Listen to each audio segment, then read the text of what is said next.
Good evening. Welcome on in, chat. I hope you've had a good Saturday so far. I did. I had a good Saturday. It was a nice change. I went on a photo walk with a friend from church. We both broke out our film cameras and we wandered around the Sydney city, got off at Central and walked our way over to Wynyard and then headed off. That was the trip.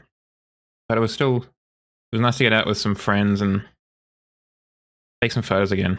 I haven't done that basically since I went on my church camp.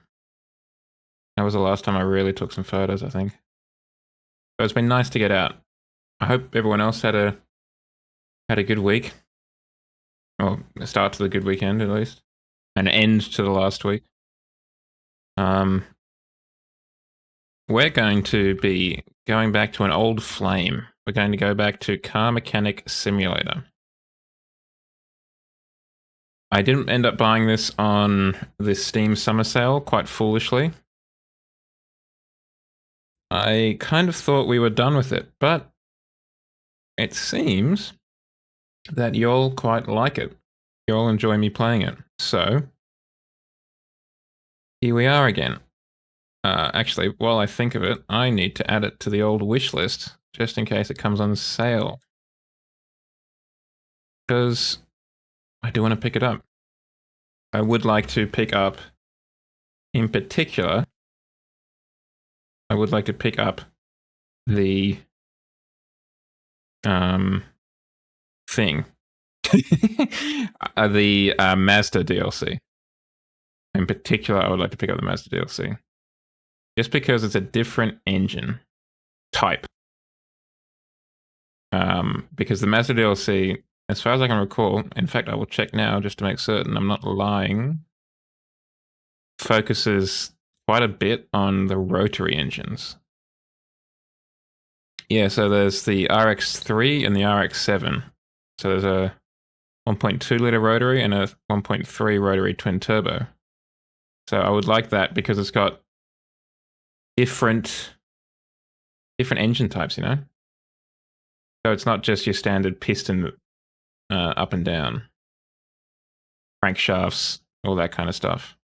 I find that more interesting. At least the idea of it I find more interesting. There's also another one that's come out like just the other day. Off-road mechanic simulator. Which we could have a look at some point. Maybe next week, because there's a demo. Where you are a mechanic for off-roaders. Very inventive title, obviously. But you can actually drive them around and stuff like that. So that could be interesting too. Alright. Enough waffle. Or at least enough waffle without anything behind me. Let's open up the game. Let's open up the old playlist. Lo-fi beats to fix cars too. And let's jump on into it.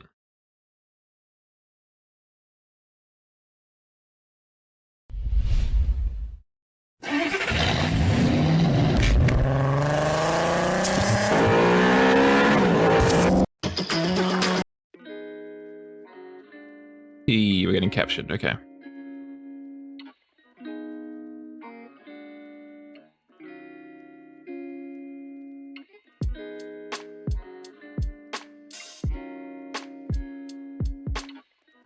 I can't remember where we were kind of up to, for lack of a better term.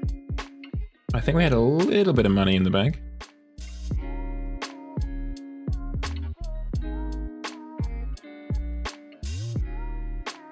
And by a little bit, I think we had 6 figures. But there's still more campaign missions to do, I think. Let's just get a car and start fixing her. Mechanic Jow.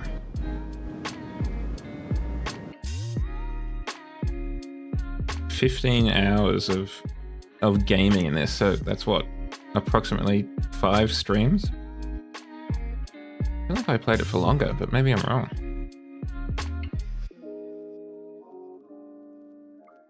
I mean, I must be wrong with only 15 hours in the game. The game wouldn't lie to me. Not to me. Maybe to you guys, but not to me.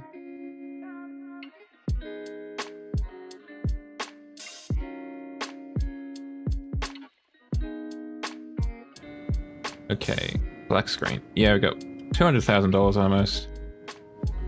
We just sold our last car.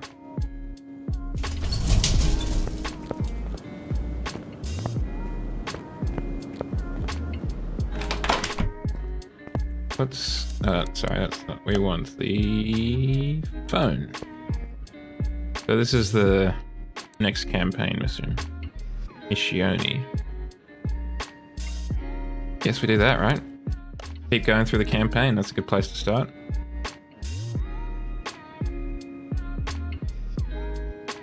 I mean, I haven't done it for a while, but like the last Battlefield game that I could do it on, that had like a linear campaign, Battlefield 4, I did play through the entire campaign before I touched the multiplayer. Because I'm a good boy. Truth be told, when I learned it, I couldn't believe they were here. Oh, the car just not starting? Oh, 8 pages of not goodness.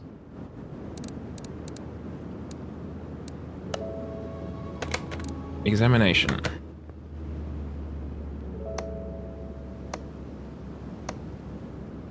So the clutch plate isn't great, the air filter's not great.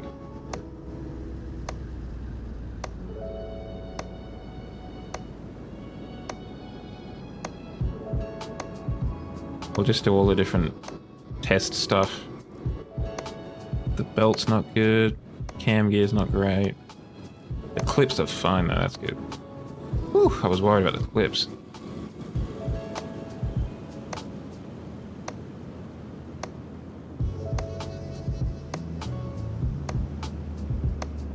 It sure is a strange X-Men power, the ability to just kind of see through cars and tell what's wrong with them, but it would be very useful in this kind of situation, I'll give them that. I'm glad that they've been able to find employment after going to Charles Xavier's school. Because I think it's a bit doubtful whether you'd actually be able to go anywhere with that kind of qualification. Like, I don't think Charles Xavier... Do you reckon they sit the SATs or the HSC or the A levels at the end of it? I kind of feel like they don't. Kind of seems like they just get kicked back out. Like, good luck.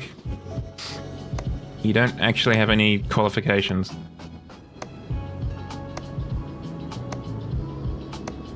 Okay, so the rear suspension is kind of buggered.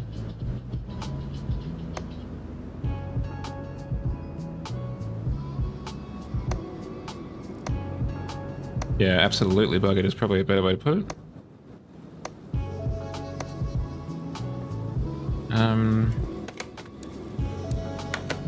Back to car status. Still a lot of pages of stuff we haven't discovered, guys. I'm not excited about that.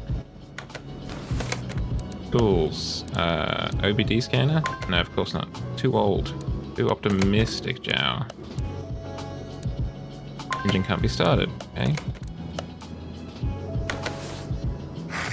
Check the tires. A really uncomfortable noise, that. Okay, so they're tolerable. What's the bet that like every fuse is busted? Yeah. Oh, not the fuses, the starter motor's busted, okay.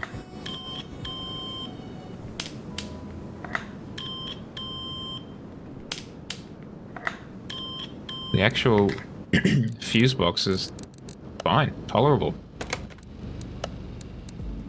Compression testing doesn't work. Fuel pressure testing doesn't work. And OBD scanner doesn't exist. Okay, so we've got basically all we can get. Let's take her inside.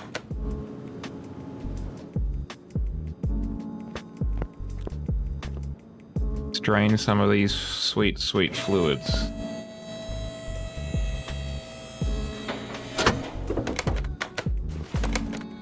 The drain tool, please.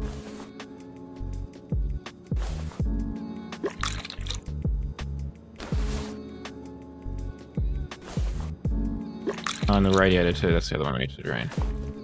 I remember which one it would be. Yes, it's gonna cost money when I eventually spill it. It always does. I mean, it's not a huge amount of money, particularly now. Only like $70, but still. Rather not waste it if you can avoid it.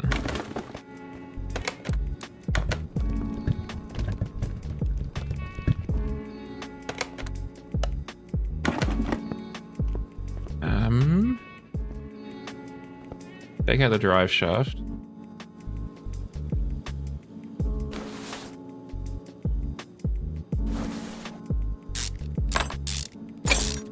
Hey, good job we can unbolt very quickly. I forgot we'd upgraded it so much.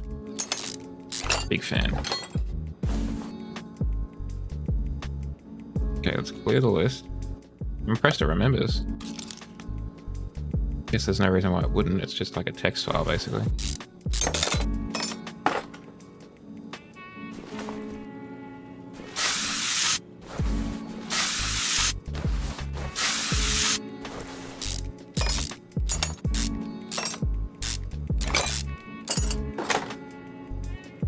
Oh, that's a lot of busted stuff.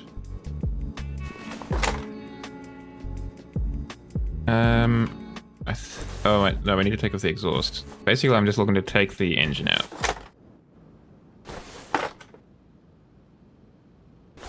And I reckon that ought to do it. Take the engine off. Those springs at the front actually look a bit busted too.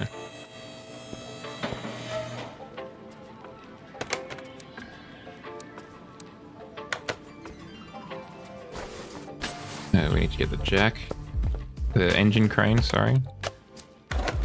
Got lost there for a second. Okay, good job.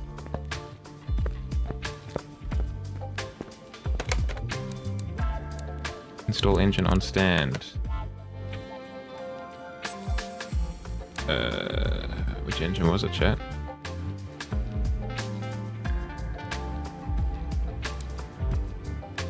I think it was this one? Yeah, that looks right. It had the busted alternator. Yeah, and the rough air filter.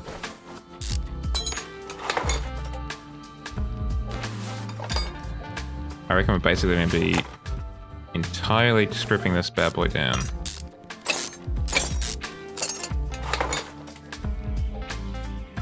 Because, like, there's a lot of rust you can see. Which to me seems to indicate that we're just going to have to basically start again.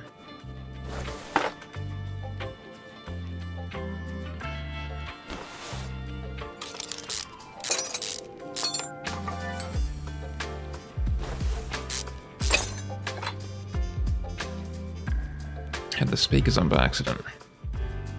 Hopefully that wasn't double audio. My apologies if there was. They are a fantastic purchase in my mind, those speakers that I bought. Like, they're nothing amazing.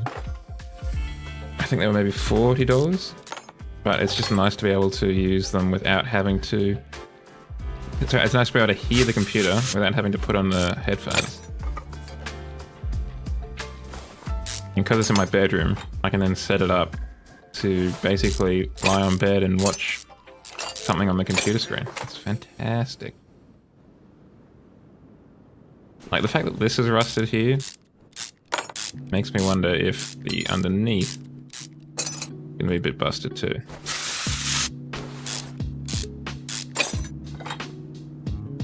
What do you know? It was.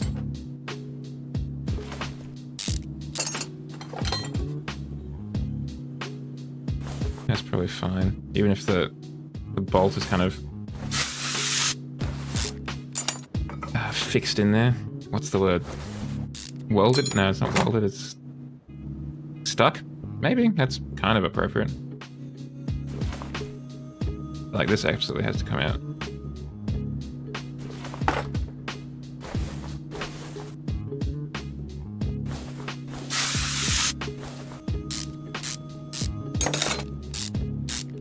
See what this is like.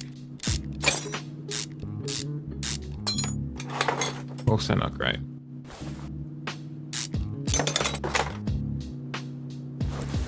If only it was this easy in real life to like find the problem. Oh, it's completely rusted out. That's probably the problem. We'll start with that one. Now we gotta take off these pristine clips.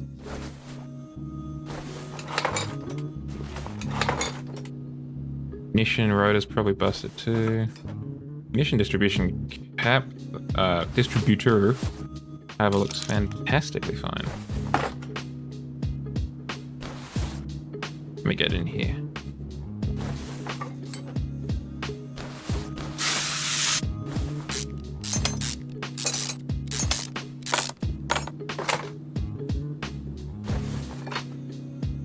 Flywheel's probably fine.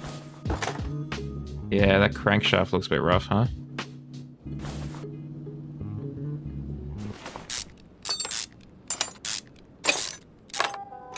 And it was.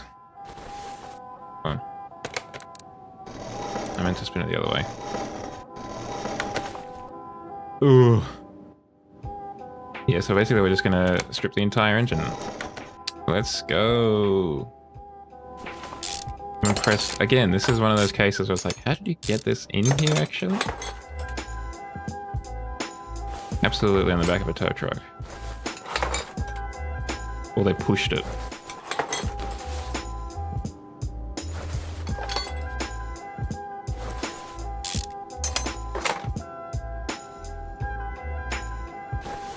All the push rods, well, I was going to say all the push rods seem fine. That one was not fine. That was 3%.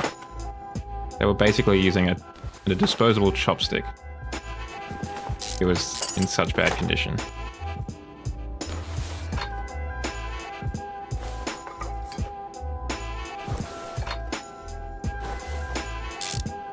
Hopefully we can repair a lot of this stuff. Hopefully I'm not terrible at that minigame as well.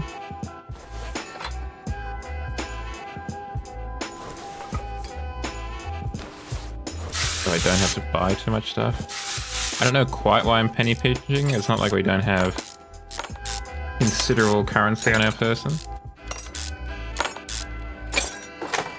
But you know, we all have a bargain, right, chat?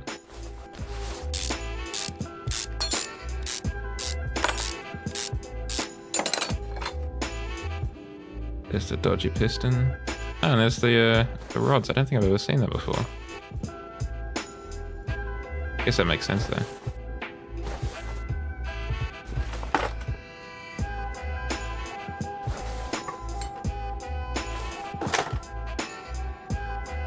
Okay.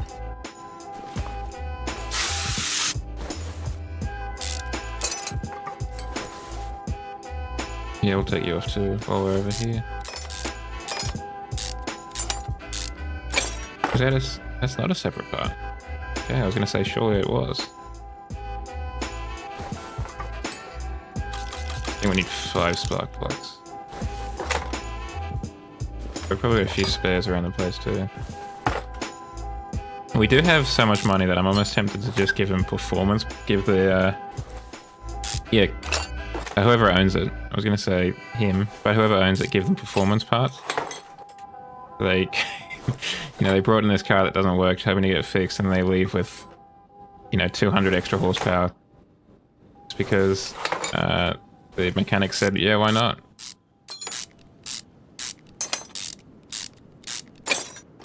We're going to give you a new tune.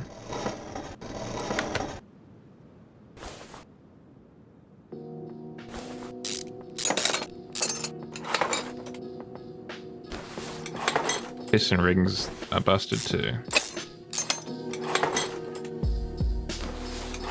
Probably on all... I mean, look at this. This is just carbon. I don't think there's any metal in there. block's just made out of ash. Probably would have been cheaper or easier to simply just build a new engine.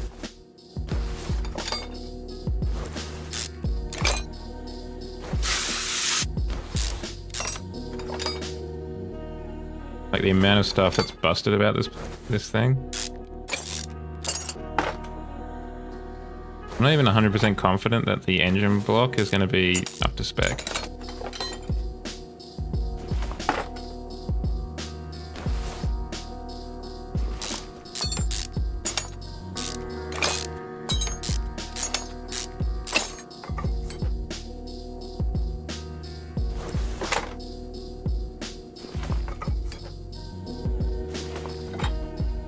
Surprisingly, the camshaft was alright.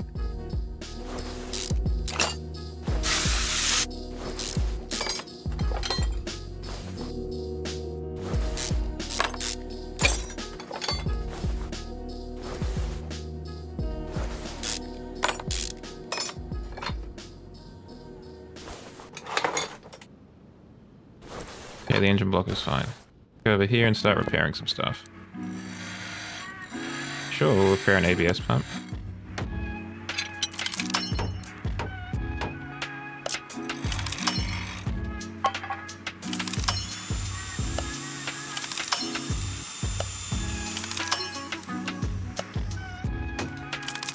Don't know where all of this has come from precisely. Probably from the other cars we've been working on. But it's probably not a bad idea just to fix it all up if we can.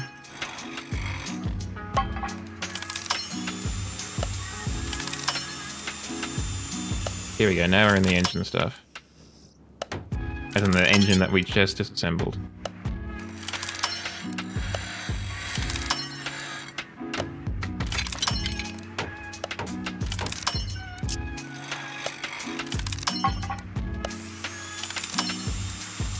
We're doing very well on the getting lucky part. I guess it is 50% of the time, basically. Like half the time, we will be fixing it just straight away. I guess it's not too surprising.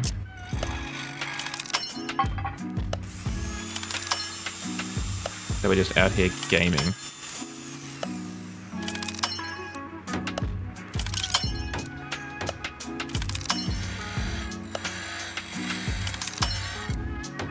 Those pistons were so busted that they didn't even turn up here to get fixed. The game was just like, nah. That's straight up trash, bro. You and I both know that we're not going to be able to fix that.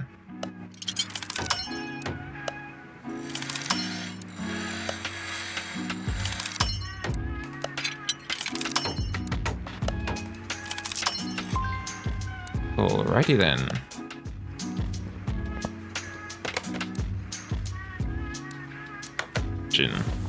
Assemble. And no, that wasn't a Avengers reference. I'm not that smart.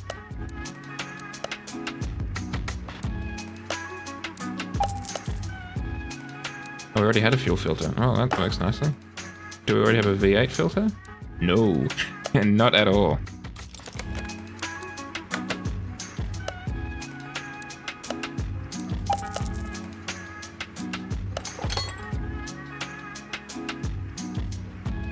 We need a crank.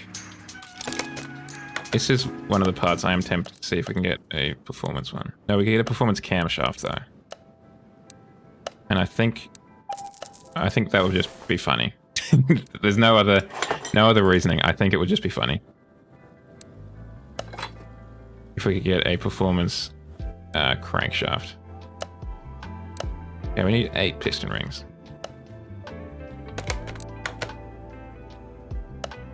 Piston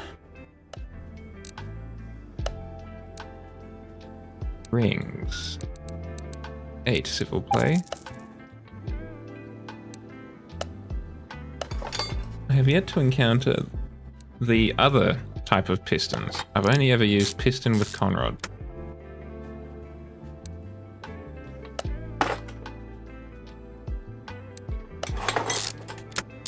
Even though this is an overhead valve, whatever it is, engine,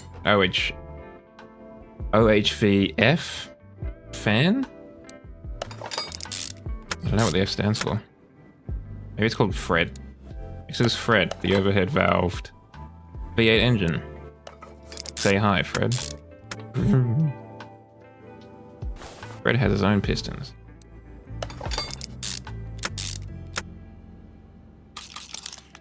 I think this is the last one we can use. We need 3 of those. And we need 4 of these. It would be nice if it like came off the to-do list, right? When you buy them.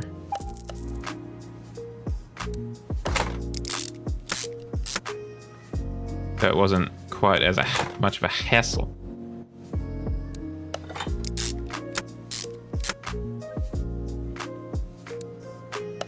We've got 1, that's fine. That's basically held in place.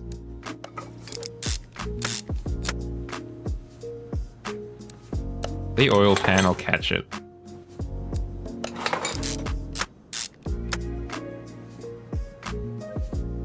Yeah, we got crankshaft bearing caps.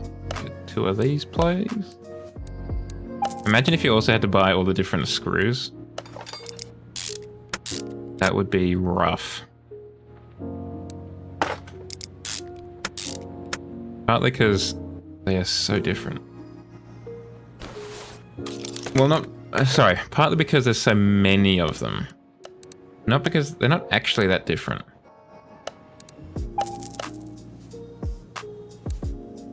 Get a performance cam in there. But there's just there's a lot of different lengths. They all seem to be basically the same diameter. I didn't think so. But there's just so many of them. You'd have to buy... Ideally, you'd buy them in like a packet or something. Which it is kind of strange you can't do for things like the rubber bushings. I would like to be able to buy them in a lot of 10 rather than just individually 1 at a time, thank you.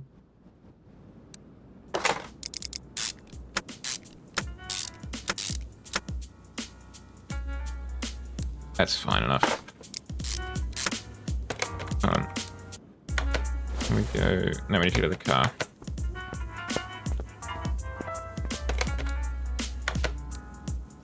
Minimum of 59%, so actually that probably isn't up to spec. But just looking at this, we also need to wash the car. If we can get around it. Sure, I meant to go this way actually. You can be interiorly detailed.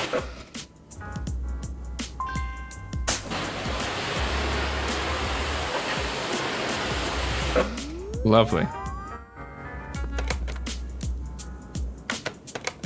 You there, car, back inside. And we'll get the welder out. And do the thing.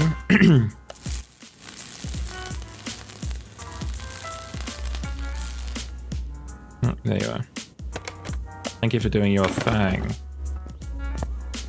I wouldn't be surprised if this door has to go and, well, a lot of the other stuff.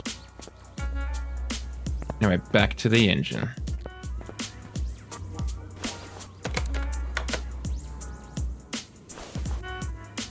So this has to come off.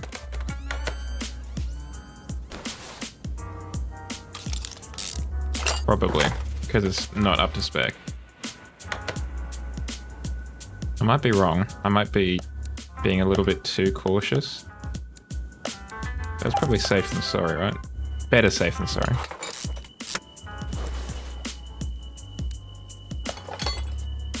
Okay, that just goes on. That's neat. That doesn't cut it. Oh, that is that one. Assuming the 59% is the excuse me, the minimum I'll allow. Which makes me wonder what condition were the cylinders that we put in? 100, 55, 60, 56, 58. I reckon we roll the dice on that. And hope that it works out.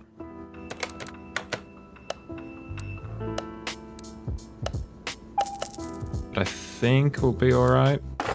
He says with 0 confidence.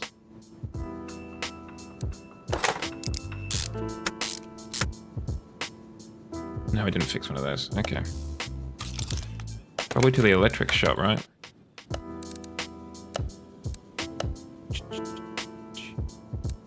Why is it an i6? That's weird.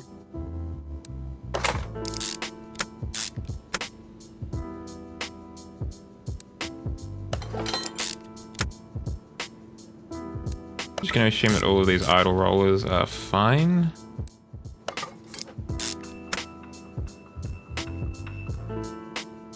Yeah, serpentine belt is super busted. Like tray busted.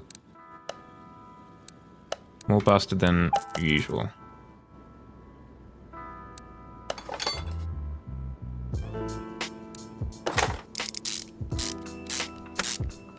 Very secure radiator fan. Wolf, welcome on in, sir. How has your Saturday been?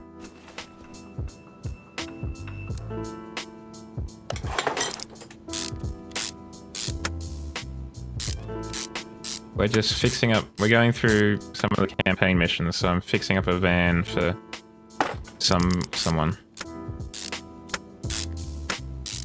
Which is basically involving stripping the entire thing down. And starting again.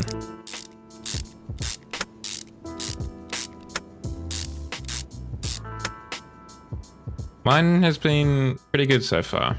I went for a photo walk with a friend from church today. We just wandered around the Sydney city for a bit, took some photos. It was nice. It was a little bit earlier than I would like, I'll admit that.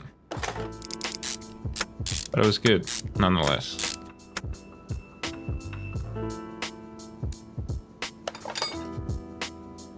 Yeah, we needed a new air filter for sure. But let's get a performance one just for the hell of it. For the lols. Because we do have the money to spend. And again, it sounds kind of funny to me.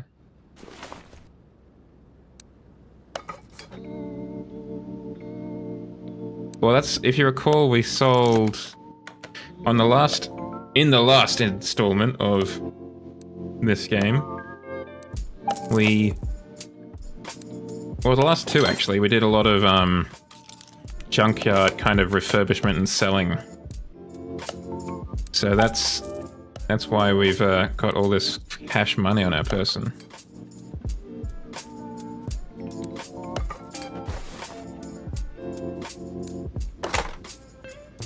Yeah, this is definitely more money than I've ever seen.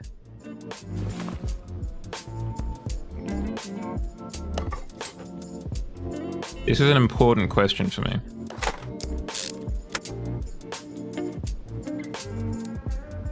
Because it's my opinion that a nap becomes a sleep when it is measured in hours.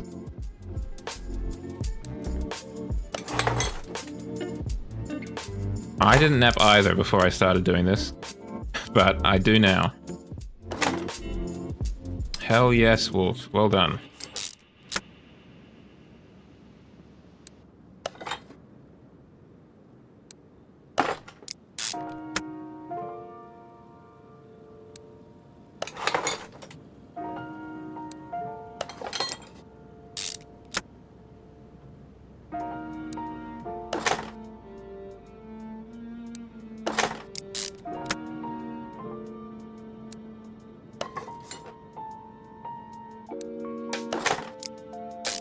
I think we're gonna need to buy some more push rods now.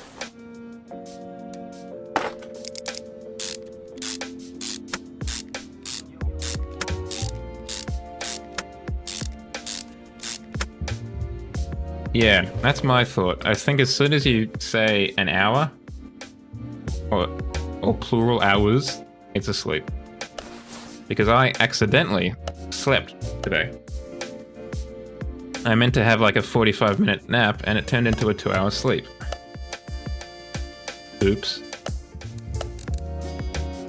Push. That one? Probably that one, actually, right? It's the type of motor we're using.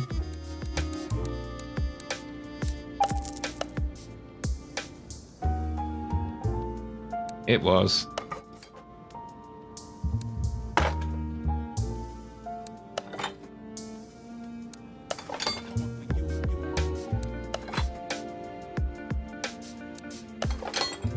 I actually think this would probably be more straightforward if it was in real life. You see, you say that, but I woke up and I feel just as tired as I did before I went to bed. Went to the sleep. So, I don't know, man. It feels weirdly, unfulfilling. What does it mean, Wolf? Because I would like to know, but I'm not sure. Well, I do have Mountain Dew here, which is caffeinated.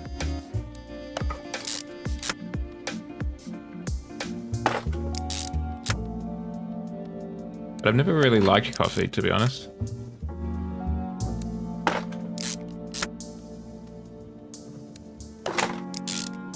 It's never done much for me.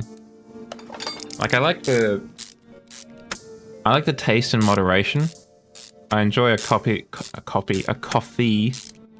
taste on like a tiramisu or whatever. That's quite nice. But on its own, I've never really liked it that much. Let's get a performance clutch just for the hell of it. Because it's funny, mostly.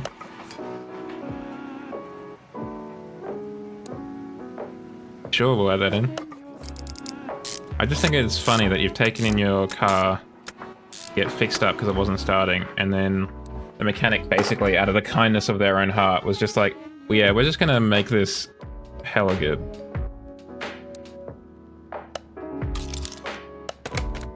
Do you all sell spark plugs?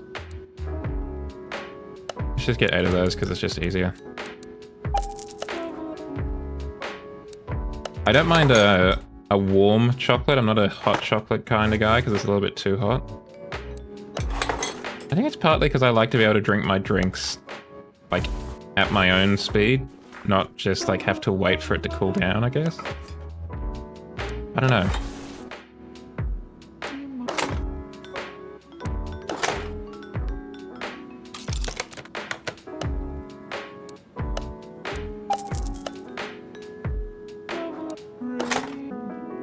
I think that's the engine done. Hold on, back out. Back. Take the engine off the stand. Put the engine on the stand. Yeah, I think we got everything. Just about we need to take that off. Yep. Probably the front fender. Probably that too. Right headlight? Yep. Yep. We're working on a van. It's the campaign story. Yeah, that's why I was putting in those performance parts, because I just think it's funny. And we've got the money to spare.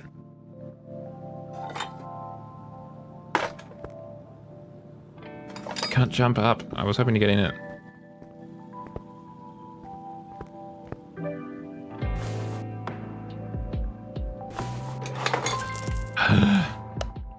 Yeah, there was something I didn't drain the fluids from. That's fine. The radiator's probably fine, right? Radiator, you're alright. You're chill, right? Yeah, it looks pretty chill. That stuff down there, however, not so much. Yeah, I drove the car off the cliff and then I bought them a new one. Hi everyone, I'm Mechanic Zhao. And in this week's episode, a guy brought in a car, and a van, sorry, and I drove it over a cliff and bought him a supercar. Sure, he can't use it for his work or whatever, but I don't care.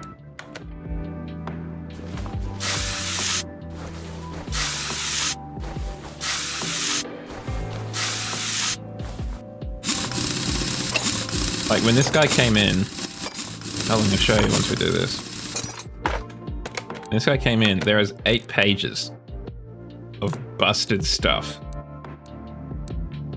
including like 2 whole pages that I haven't discovered yet, which I think we're going to discover right now.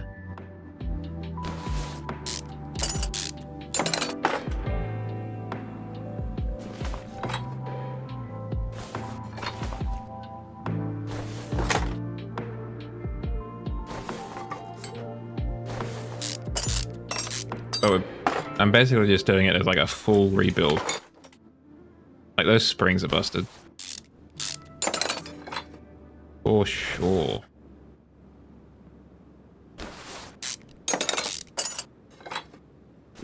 These rubber bushings don't look great either.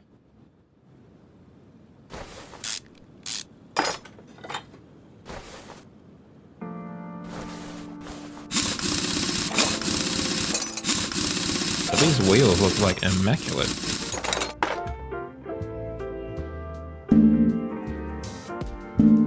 Ah! That's what I meant to get.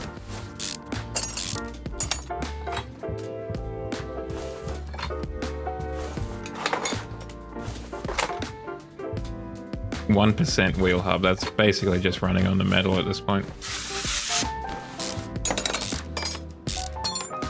Any form of like ball bearing or anything that is just not left there anymore.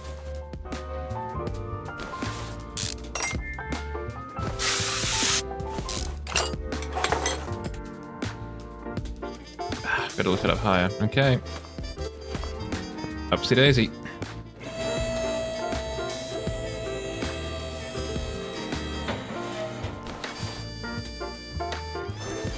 Don't know why I couldn't just take it out from under there. Those bushings also look busted. Maybe we just need to take all this out too.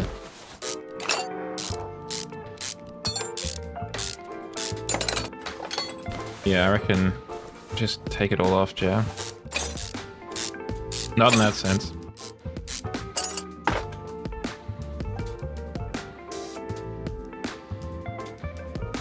What's this? What are you connected to? Ah, here.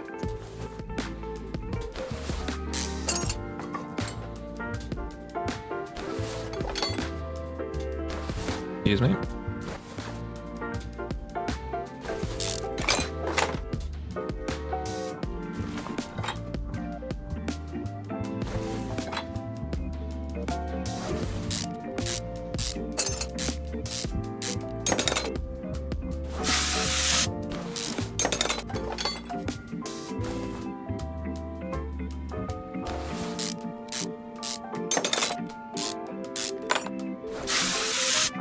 That was a very strange angle of attack for that.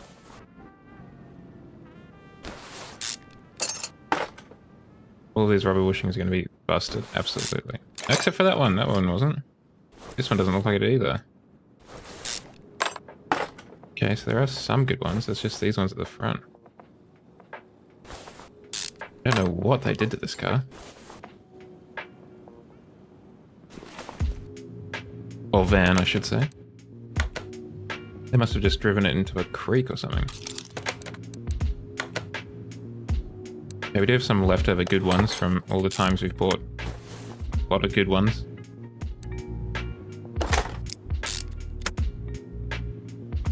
Let's just use up some of these ones.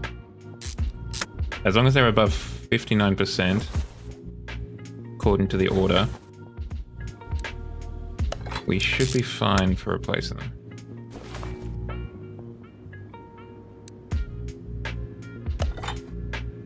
Just give them a new steering rack, that's fine.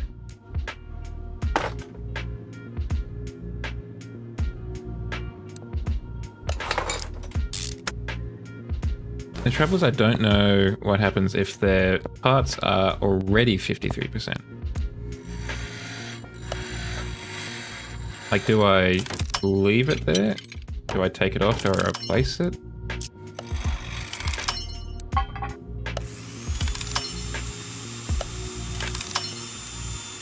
I know I don't need to repair this stuff, but, you know, why not? Doesn't exactly cost an arm and a leg. It's only a couple of credits here and there.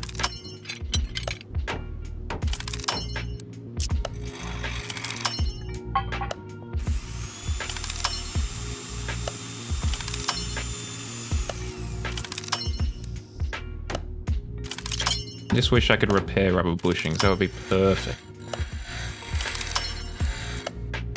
So I wouldn't have to keep buying new ones.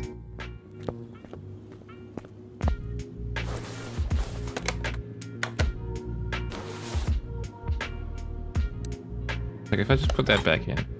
That's the one that came off of this car. It may not have been on this side, but it was on the car.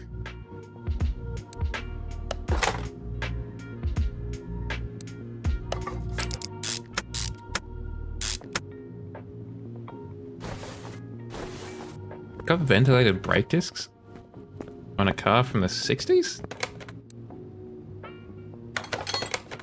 That seems unlikely. It's just really huffing this brake dust.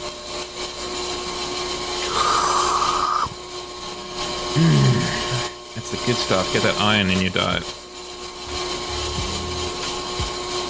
Thank you, Sergeant.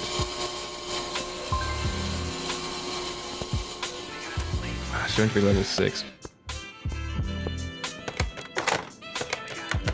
That was the wrong type of brake. That's right, I'm waiting for the next upgrade. Get that. So we might be waiting for a while on that one, unfortunately. Because we're barely a third of the way there.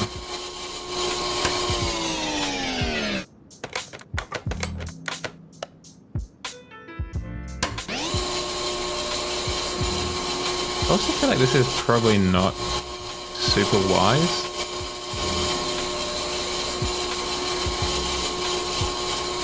Just be basically sanding down your brakes. I mean, unless you're moving like surface rust. Can't imagine it's going to be like super good condition, you know?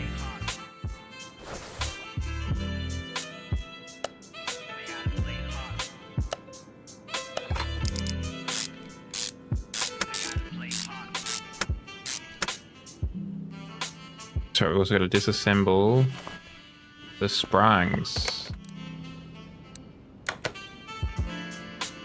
It was a double wishbone.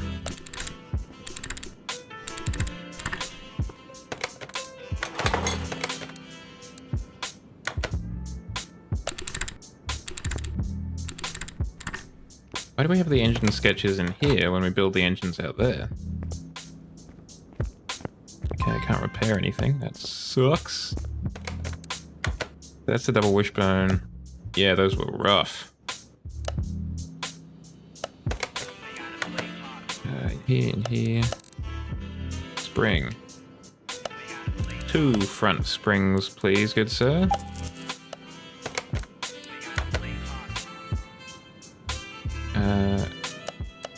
Yeah, okay, we'll get some front shocks as well.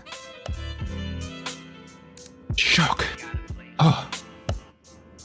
Double wishbone shock absorber. I guess that's the front one. 2, please. And 2 of you.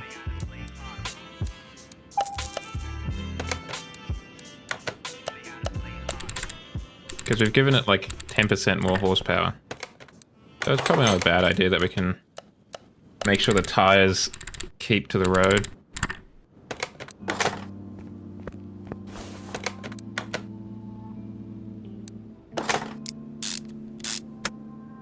I think double wishbone suspension up the front is pretty legit. For what is basically a delivery van. Give me 10 of these, please.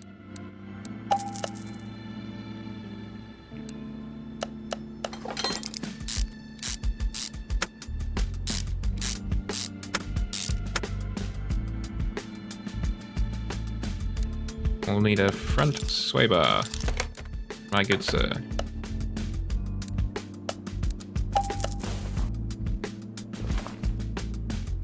Why don't you think of a sway bar as something that goes over the top? Well, maybe that's an anti-roll bar.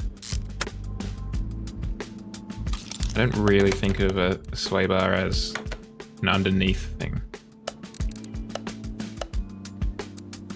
Let's be honest, we'll probably need 4 of these.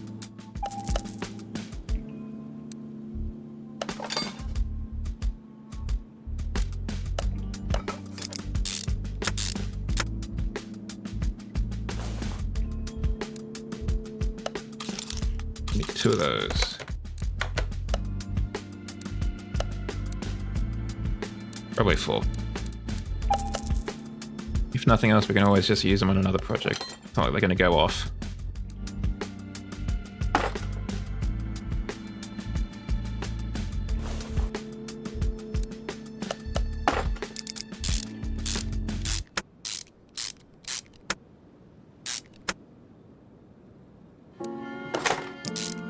Nice suspension.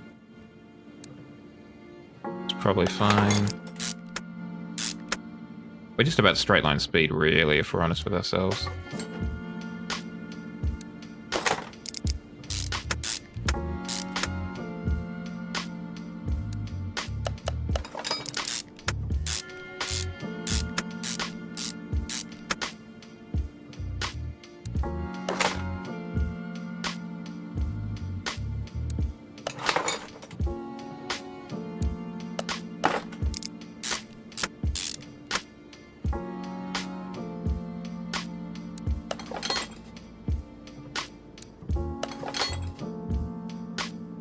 Okay, so that's all in play. We didn't do anything about the front. That's probably fine though, it's 59%.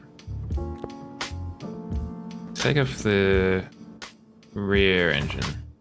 The rear axle.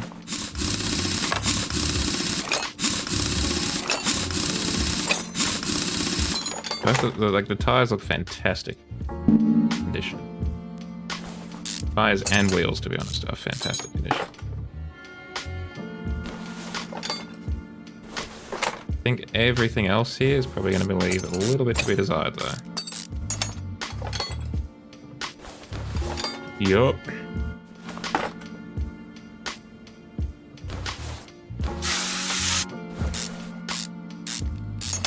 Literally, almost everything back here is busted.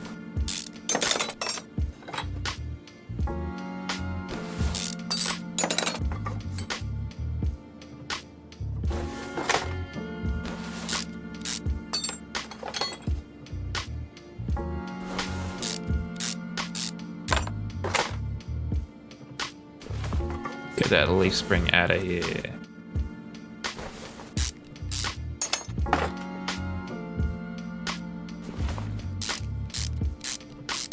And hopefully we'll be able to repair quite a bit of this.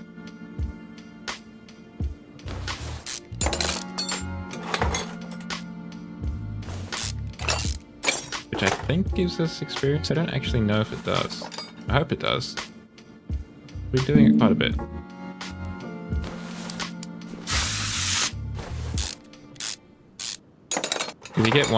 You get one experience point for every part you remove and or install, I think.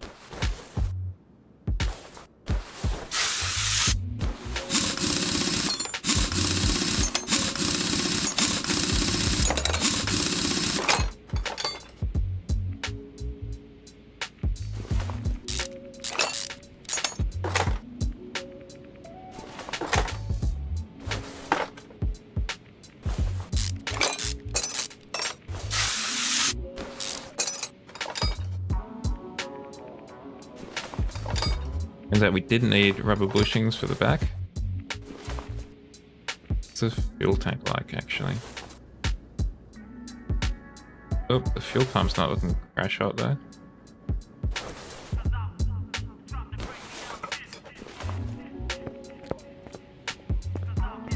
Let's start a fixin'.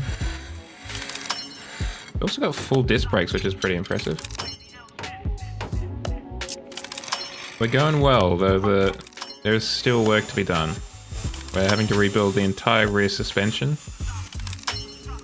It's pretty busted. We're just repairing some bits and bobs here to try and save some cash money.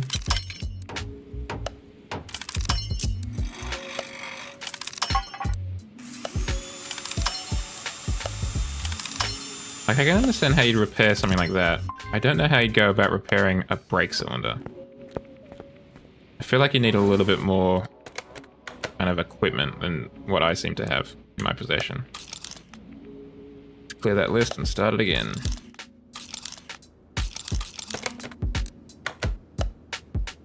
Two leaf springs, please, and your finest rear knuckle housings. Two of them.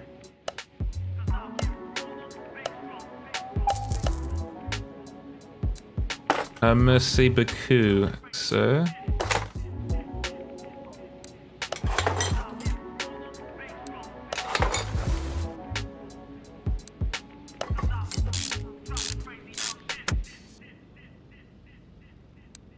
Wheel Hub 3, everyone's favorite wheel hub.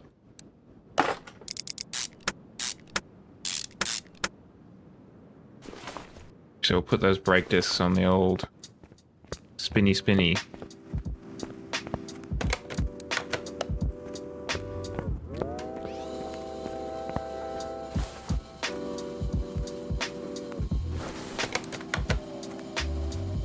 Yeah, I'm definitely gonna dyno it for sure, just to see what effect I've actually had in terms of the performance parts the unasked for performance parts I've put on it. And yes, I will take it to the test track, you're right, I didn't think about that, but I will, because why not? We just won't tell the customer. What they don't know won't hurt them. And if we're lucky, we'll settle that record. And maybe get a bit of prize money on the side. Take your car in to get serviced, see it in the newspaper the next day because it won a lap record or whatever.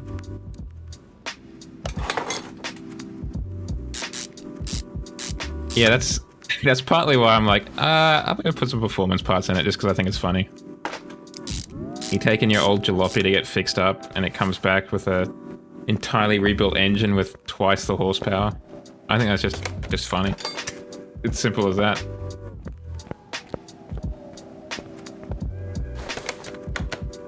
If I could be bothered, I'd also think about giving them like a performance gearbox or something. Again, because I think it'll be fine. And we do have like the money to spare, but I'm also conscious of the fact that I do want to do something with that money in the terms of like a cool car.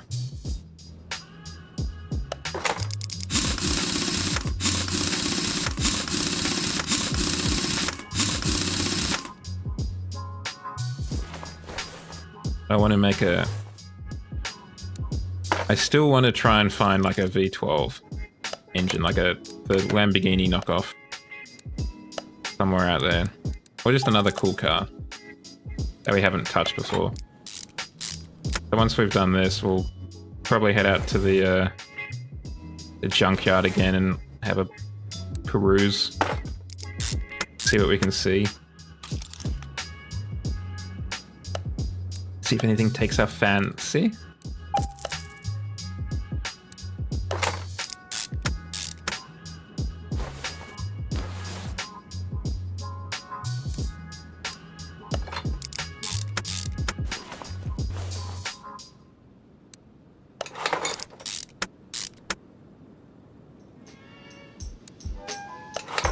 They always seem good, but they're also a lot more expensive. And then they're not as common, unfortunately.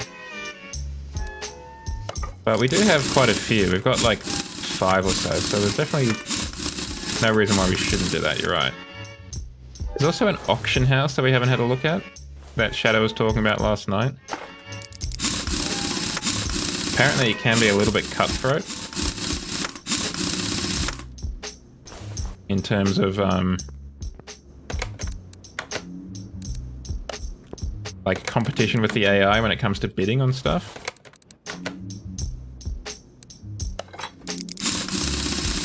But it'd be worth having a look just to see what it's like. Or did I do that once? Maybe I did. Maybe that's how we got the rear engine Clio.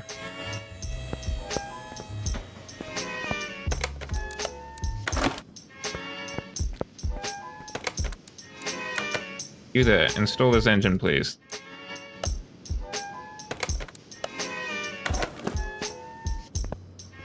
Now let's put in the transmissione.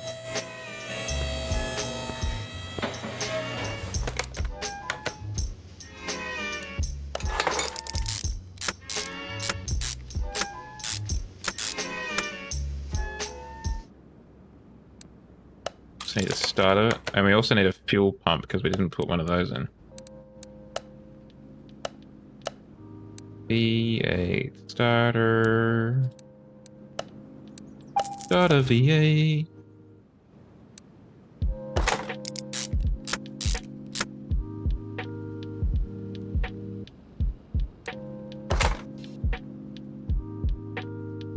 Front section.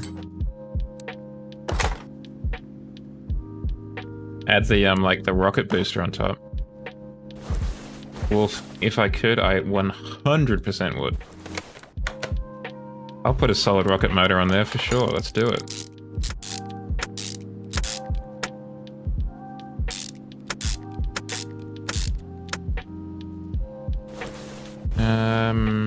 Back here somewhere, there's the fuel tank.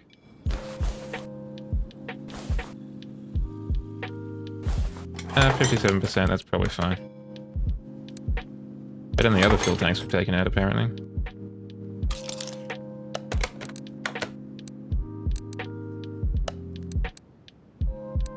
I am very tempted to play it at some point. Because it is on Game Pass, I'm pretty sure.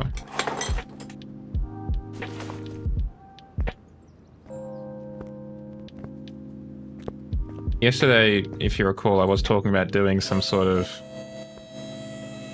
I guess, anniversary event, even if it is 3 months after the anniversary in September.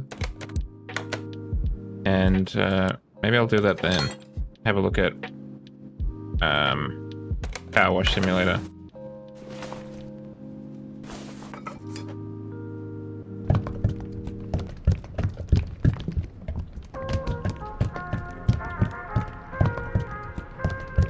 They've also really been killing it with the DLC recently. Like the SpongeBob DLC with the invisible supercar and stuff like that that you have to wash. That's very clever. The Lara Croft one as well. There's a lot of cool DLC that they've been doing.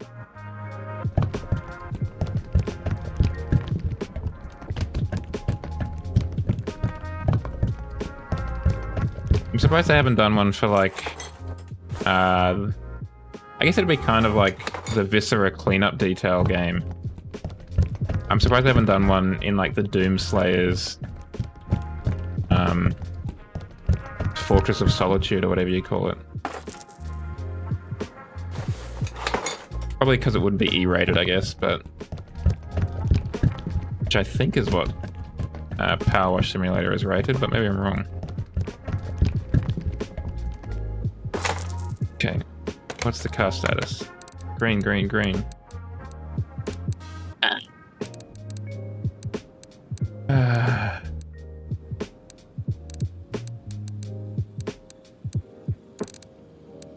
So they were a bit stricter with the stuff than I thought they were going to be. That sucks. Back on the engine stand for this guy.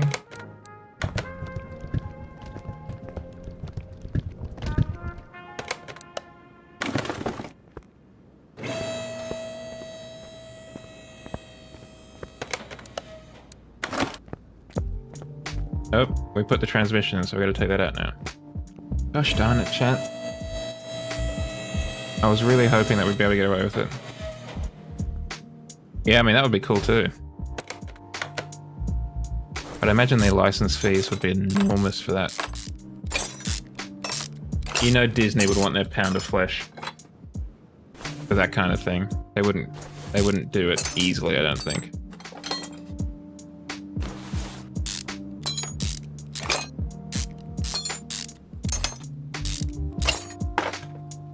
Take off the exhaust pipe. Okay, we should be free to remove. Bolt engine. Huh? There's no exhaust connected.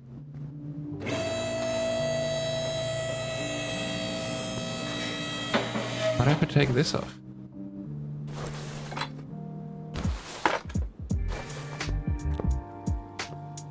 And now I've also got to find the rubber bushing that's busted too. And on all of these, so we can locate them. What do you mean the starter V8's? Oh, that's because I took it off. That'd do it, wouldn't it? Okay.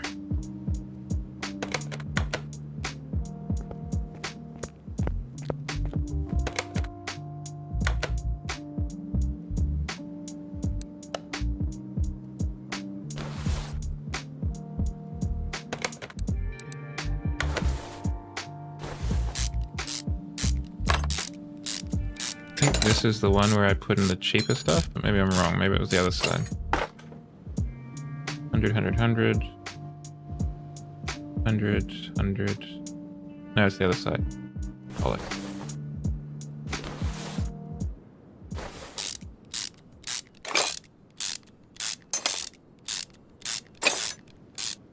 Actually, what I should be really doing is doing this in the engine bay. It's annoying, but it will make it easier to see what I need to do, because it highlights them because it's inside the car that I'm working on.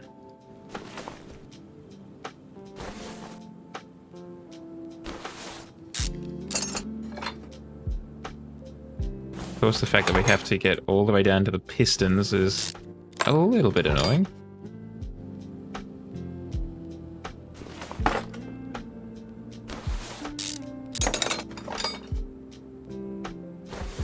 I brought it on myself though, unfortunately. There was no one to blame but your friend and mine, Zhao.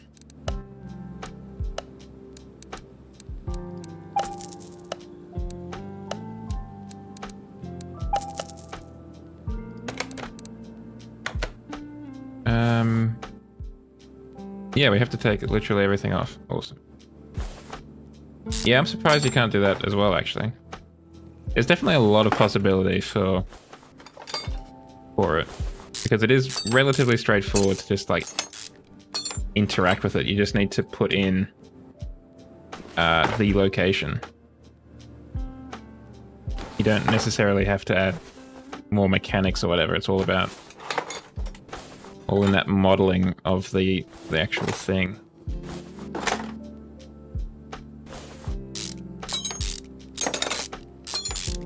Oh man, I'm so annoyed at myself, chat.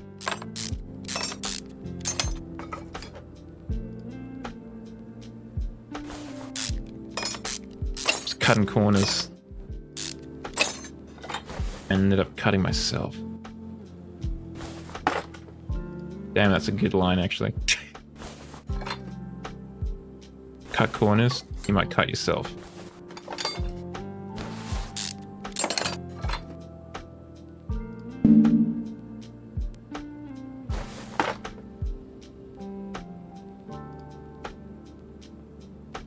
Oh, and that rubber bushing there is busted too.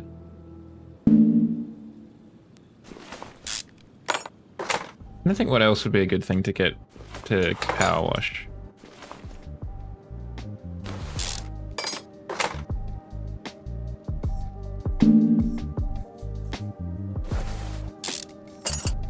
Like, who else would they partner with? Deploy the good line wolf. You could do like the pelican that you ride around in Halo Infinite. Like, you have to clean that up, perhaps?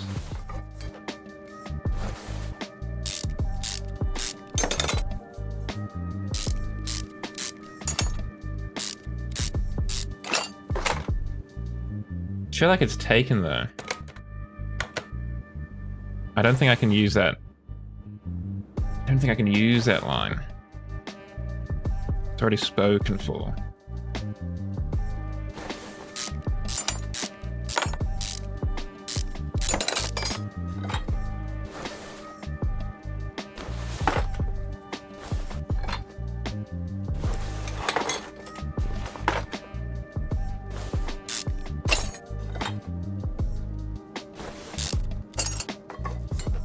Basically the whole thing.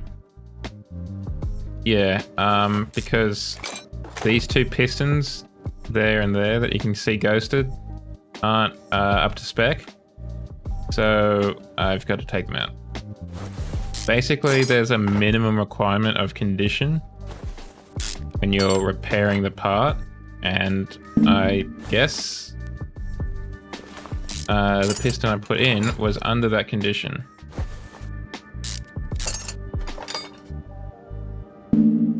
I was saying before it would have been probably better if I just built a new engine from scratch, and it turns out, yeah, it probably would have been.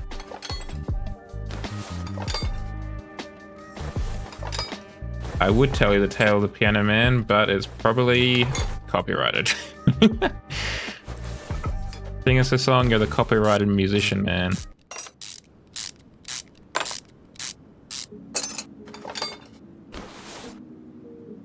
Okay, lift it up, get at the oil pan.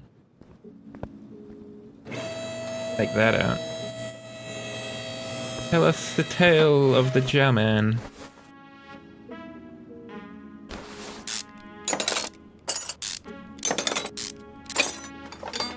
I'm actually mildly tempted to kind of do like a lore dump to explain like how I picture things working in the Jalverse.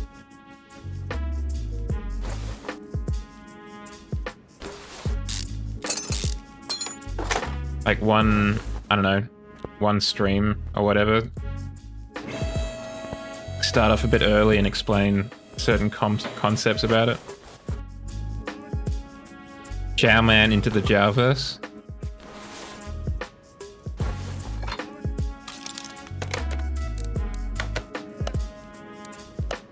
Do new pistons, please.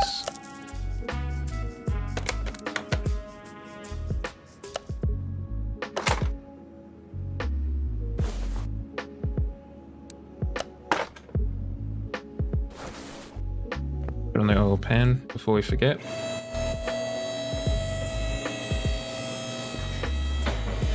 It would be a lot easier if we had a trolley, so we could just roll underneath it.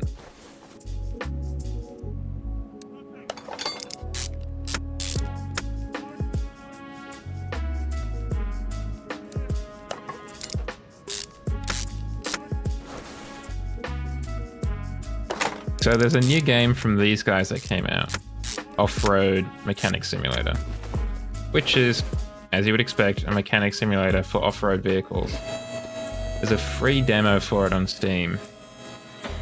I'm kind of thinking that might be what we have a look at next.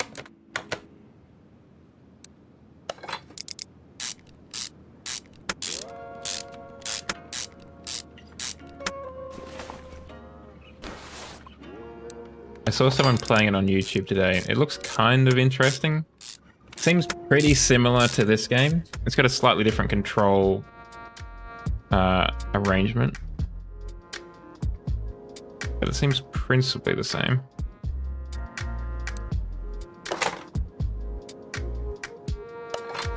Let's just buy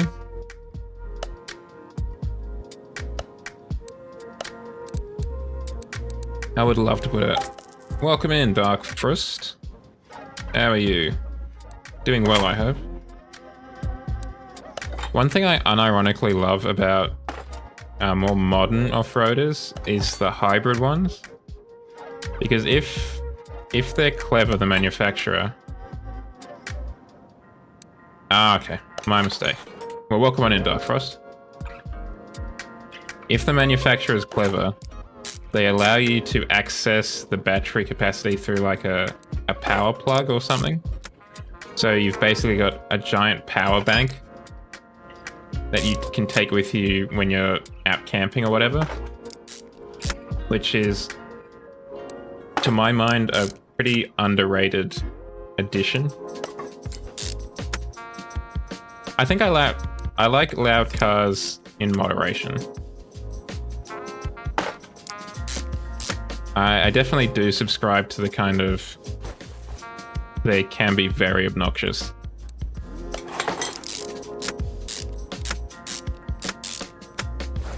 Also, it depends on the car. Like, I did encounter a loud Toyota Camry the other month, and I was like, come on, man. It's a Camry. Let's calm down a little bit here.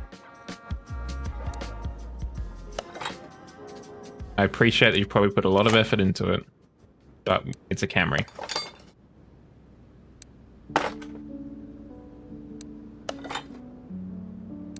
I've never really appreciated drag racing that much. I think it's because it's very, I guess, quick. I kind of look at it the same way as I do NASCAR. Like, it's clearly very technical and I imagine isn't very easy to do. But it's also, you're just driving in a straight line. I think it's more of an engineering sport than anything else. In my mind, at least. Like, the technical ability to throw the car that quickly down the quarter mile or however far you're throwing it is very impressive. I don't think that the actual skill is in the driver's compartment.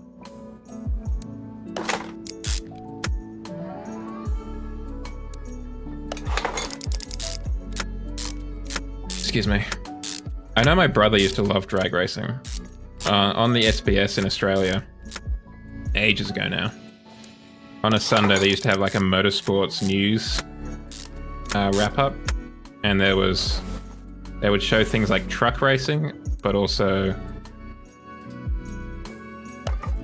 that going to be fine? Or is that going to be like not good enough? The air filter's not in yet, so that's fine. What was that? That was the ignition distributor. That's not shown as red. You can turn those off. Who likes good news? Well, thank you very much, Dark Frost. Then good I'm glad news, you like what everyone. you see. As I kind of walk around like a blind man trying to find what's not plugged in properly. Okay, we can turn you off. Okay, so apparently that's up to spec. That's good.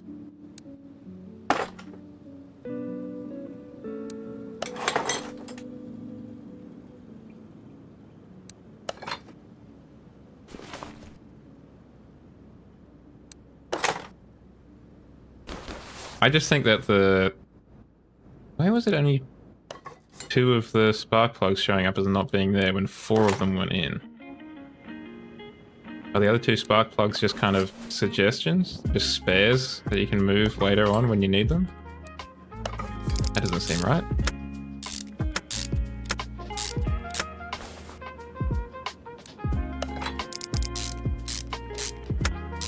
I like my motor racing with corners that go in more than one direction. I think is the best way to put it.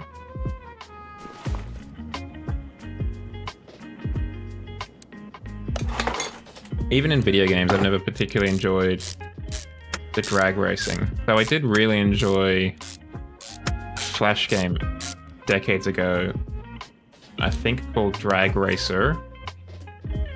May have been Drag Racer 2, I don't know which. And I quite enjoyed that for a while. Got a little bit obsessed with that one. Okay, so what's the go? Got that rubber bushing we need to fix. That spark plug's in place. So is that. The starter motor's come off because of the transmission. Otherwise, I think we're set. Oh yes, I forgot about that. Thank you. Yeah, I remember that now. I was flying down some road outside of Las Vegas in a Ford Focus at like 500 kilometers an hour. And you're kind of like, that doesn't seem entirely accurate. I will concede it was the Ford Focus ST or RS, whichever one. But still, I feel like it was maybe not 100% in keeping with physics and the general idea of reality.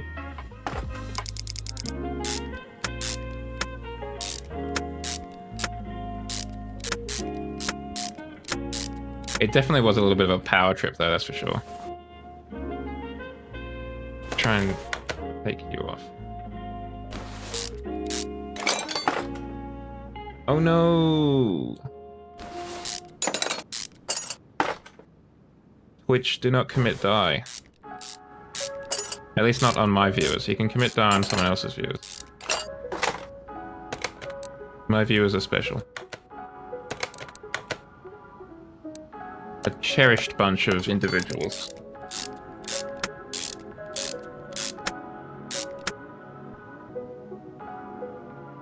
No, I really don't.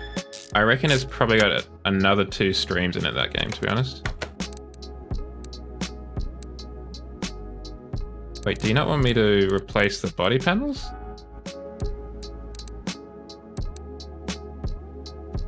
Oh, are you running like the iOS beta? Interesting, if that's the case. I am in the final week, but I don't know... I just don't know if I'd finish it in that, Android beta. Okay. I just don't know if I'm going to finish it in the one stream, that's all. We're definitely at the thrilling conclusion. But I just don't know if it's like one stream. Or if it would be a 2 streamer. Or maybe just like a 1.5 streamer.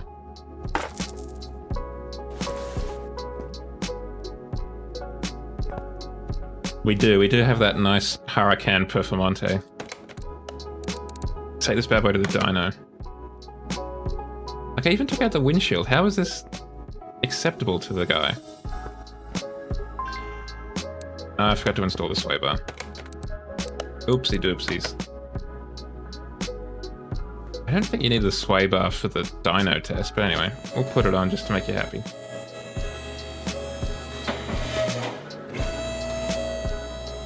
How's the future, Dark Frost? Is it a bright future for us Android users? Or is it a dark one? Hopefully it's in dark mode, am I right, guys? Got him. Dark mode for life, though, just as a heads up. I do want to proceed with the dyno test. Start test. Ah, fair enough. Well, happy to, glad you... Oh, and let's try this again with words. I'm glad you decided to spend your morning with us.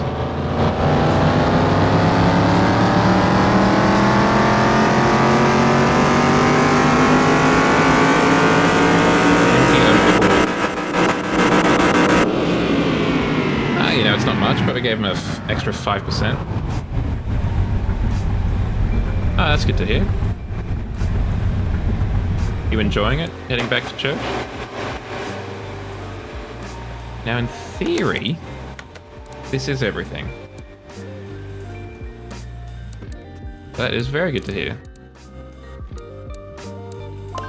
Oh, the hood's missing now. Oh, okay. Let's put on the... back on the rusted, busted stuff.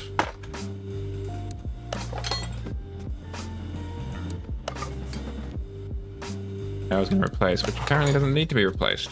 I was going to go above and beyond for this guy. But this just makes it more of a sleeper car.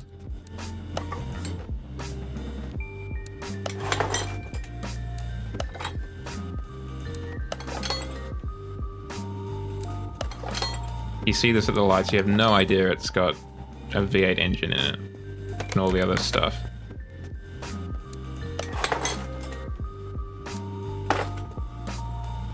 Wow.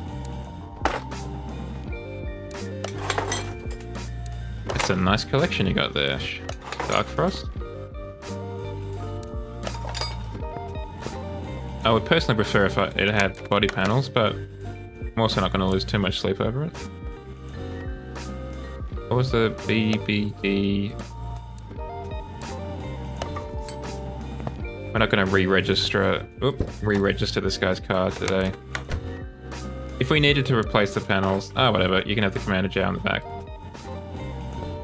Let's turn you in. Oh, he's partially re-registered.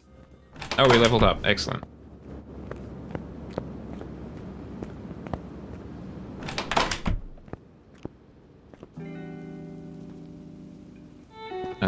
Where's the toolbox? There's the toolbox.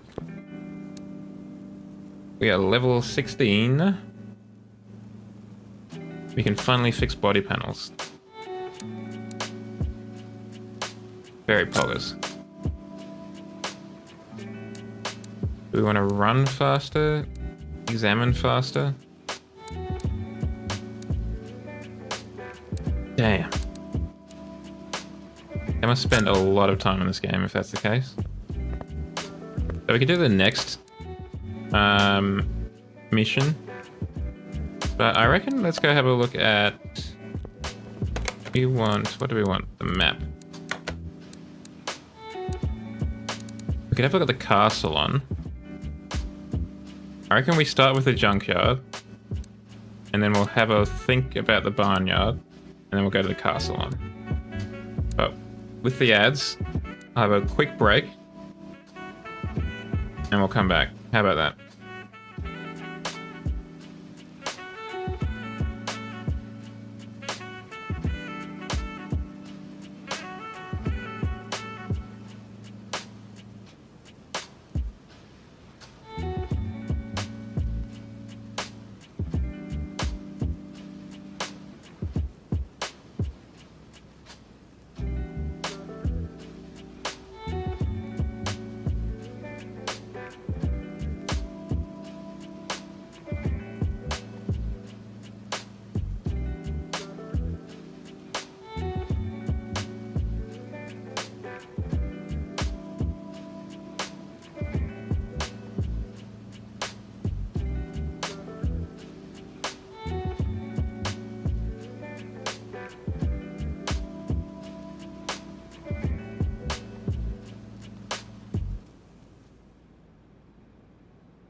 Alrighty, let's go have a look at the junkyardy.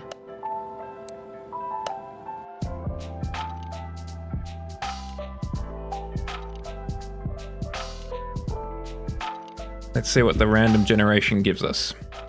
Hopefully something good.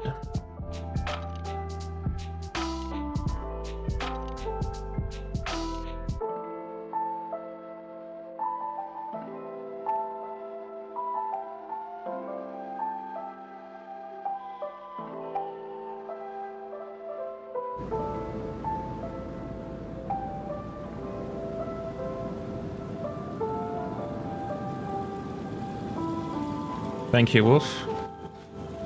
Let us see how your blessing has treated us.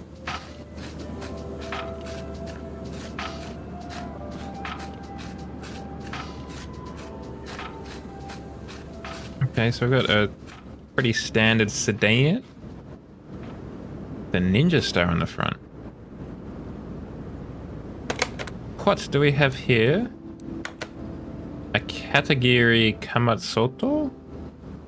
Katsumoto. Katagiri Katsumoto. Gee, it doesn't weigh much at all. You can get a turbocharged 3-cylinder engine in it, which could be fun. Alright, something to think about. Okay, we can't get around this way, we gotta go that way. It does, but it's clearly meant to be a Honda of some sort. I think. Or maybe a Lexus. A Cadillac or a Lincoln? A Luxor Baron. This is like 1,000 kilos heavier than the other one.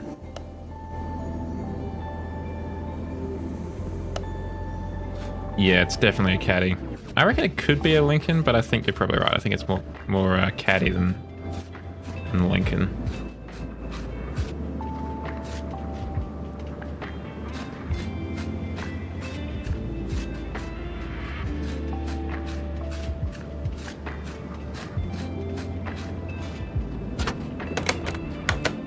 The Salem Overking. And the Bolt Cape Mark IV. With approximately 1 billion miles on it.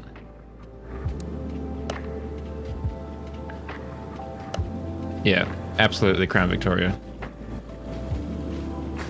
If these are all the cars we have, however, outside of that ninja-starred one, none of them are particularly getting me too excited.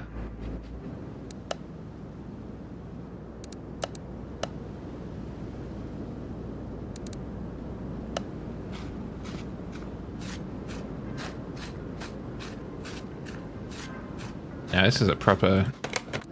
Yeah, that's a proper road cruiser.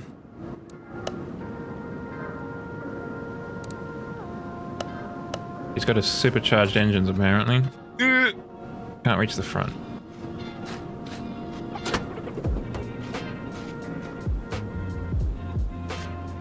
But none of them are particularly getting my motor running, you know? Use a car mechanic simulator phrase. There is, I think that's the car salon. Oh, did you get a... I did see there was a mod for that, where you could actually change it to the real cars' names. But because this is on the Game Pass, it's the Xbox version. So I don't have such quality of life mods on here. I think we have a look at the... I should have. I added it to the wish list at the beginning of the stream because I didn't at the last Steam sale, foolishly. Next time. As I said before, I really would like to pick up the Mazda DLC in particular. Oh, there's the car auctions. Maybe did we go to the car salon last time or the auction house?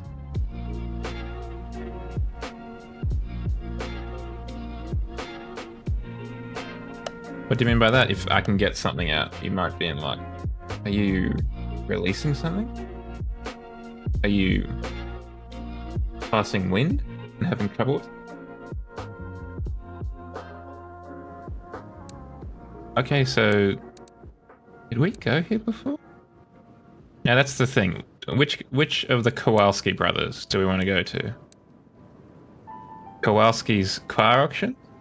Or Kowalski's salvage cars? Salvage, do you reckon? They will be, I mean, they're significantly cheaper if nothing else. Oh, that's right, you click on it and then you can only inspect that car. I forgot that. Ugh.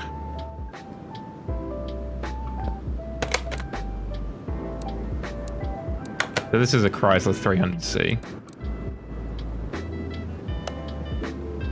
Got a supercharged engine.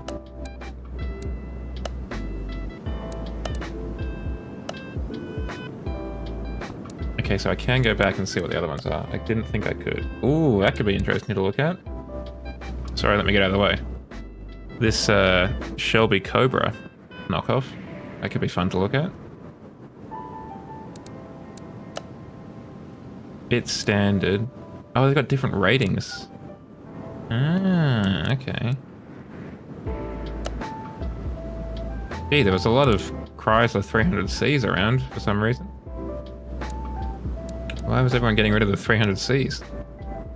Did the warranty suddenly run out or something? What do you have to offer? Okay, so there's only one engine. Ideally, I'd like to do some sort of like engine swapping stuff. That's why I'm checking that. What about you? What's the Shelby Cobra? Gee, the colors are a little bit bright, huh? Yeah, I figured as much. So we could supercharge it.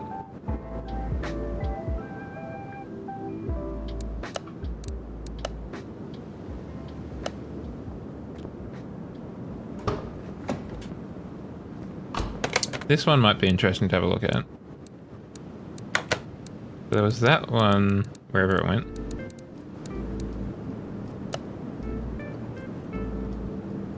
What about this? I'd also be interested in this car, because I quite like this car. At least in Forza Horizon, I quite like it.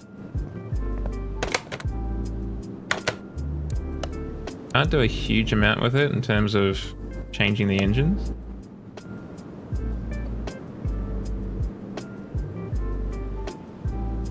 I reckon we stick with the Shelby Cobra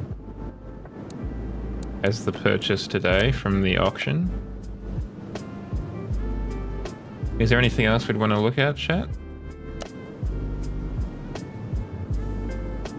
What's this Volkswagen doing?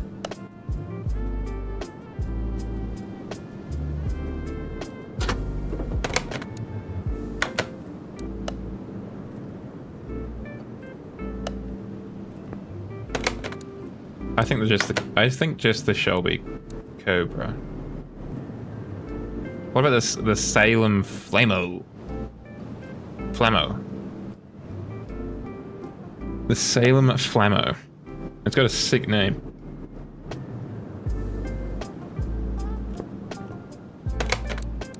It's rear engine, rear wheel drive. It looks like 4-cylinder. Kind of neat. Cheapest? Alright, let's have a look. Fortunately, you can't sort it by cheapness, which is a bit lame.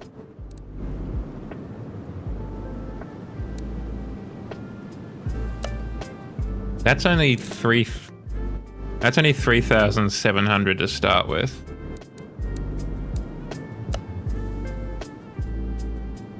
That would be about the same.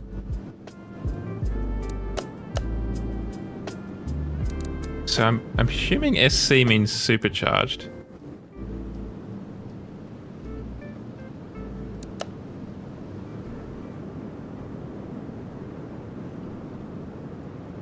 What are those digits, Dark Frost? I mean, if I wanted the absolute cheapest, it'd be this here. This is the cheapest, I think.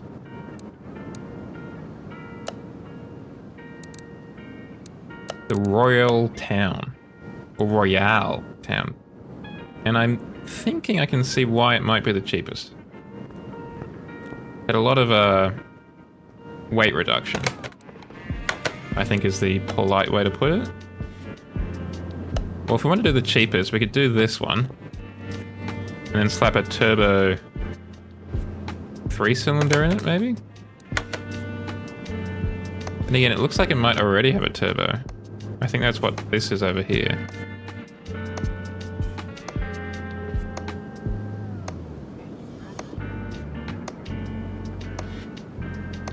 So it'd just be a matter of putting a...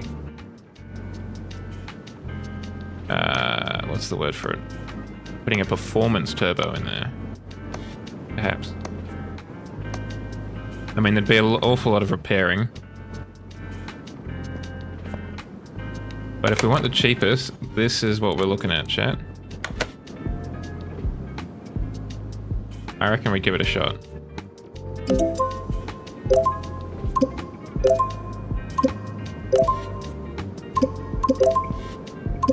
I was warned. They were quite aggressive in their bidding.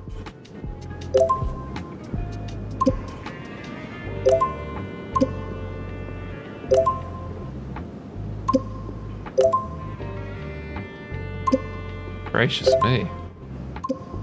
Guys, it's just a hatchback. That was almost... That's a lot of money compared to what the starting price was. That's a lot.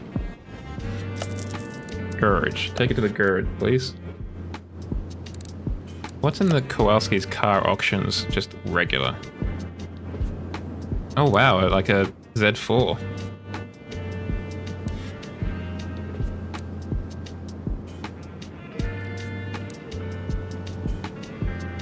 I mean, there's nothing particularly exciting here. Except for that. Just because I think this is the only car that has a V12 in it. That's the only reason why I'd be interested in this car.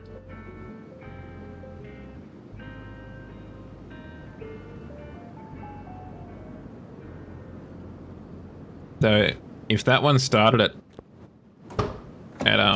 what was it, $600 and ended up at $12,000 basically.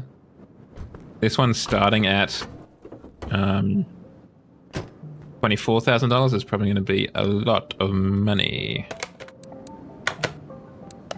There she is, the V12 engine.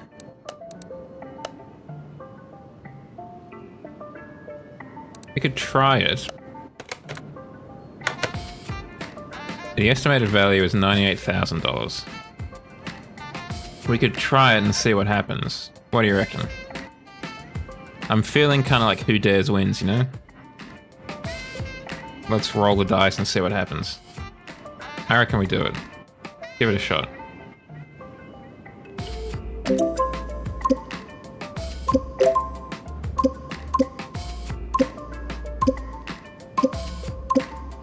I'm not even bidding. Yeah, I reckon $100,000 is going to be when I pull out.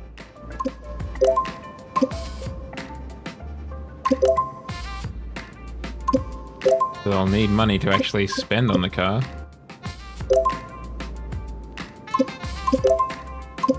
Gee whiz.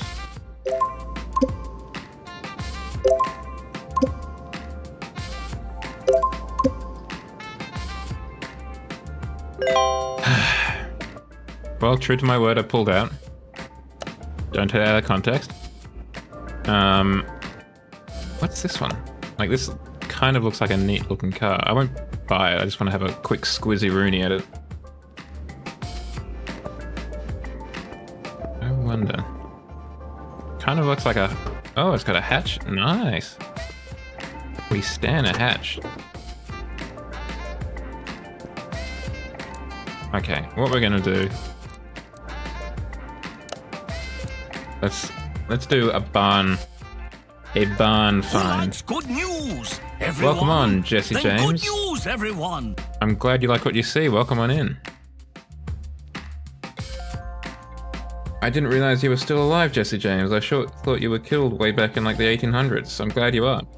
I'm glad you chose to follow me as well. If we go into the old inventory and we go past all the rubbish we've got in here, we've got a few barn find locations. I reckon... Let's burn one of them. Well, I'm glad you got a chuckle. How's your weekend going or gone so far? Going so far would have worked either way, chat. What are you talking about? Let's check out this barn, chat. Get some farm on.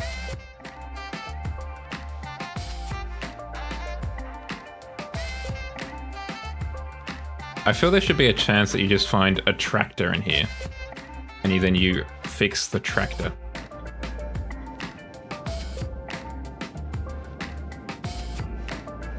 Hey, it's this car that was really cool. The Renault Clio V6.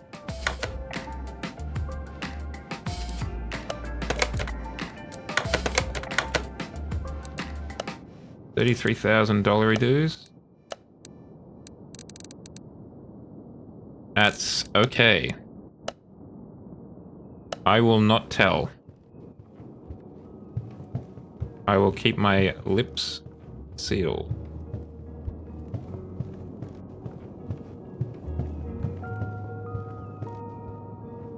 Well, there you go. That is an interesting piece of trivia.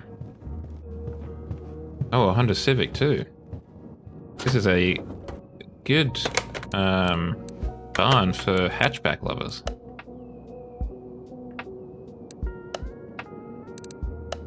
Okay, I reckon we might acquire this bad boy here.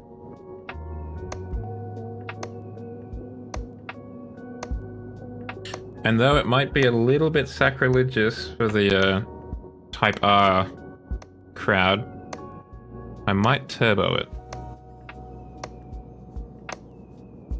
Ideally. Like replace the engine with a turbo version of it.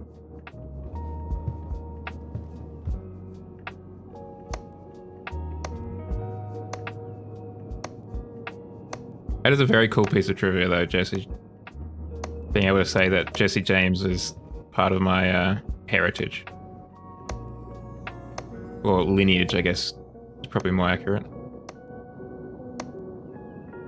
At least I think it would be very cool. I imagine it could also be a bit problematic, because he wasn't exactly a law-abiding citizen.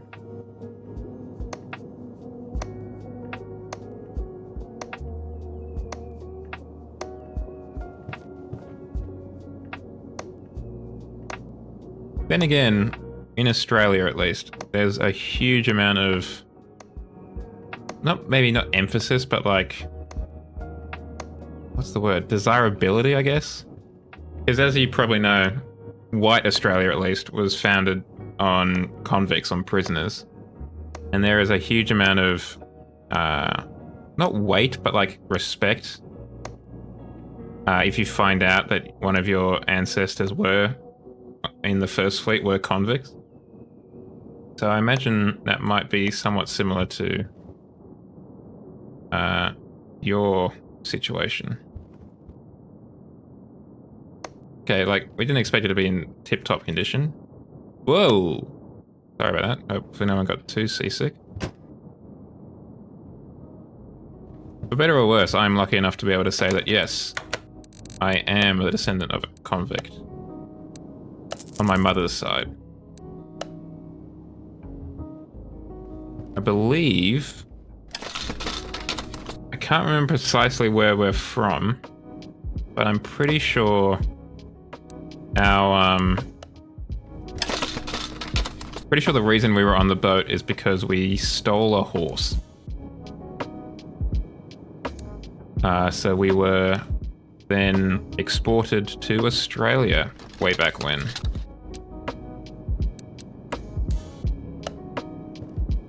And then here I am.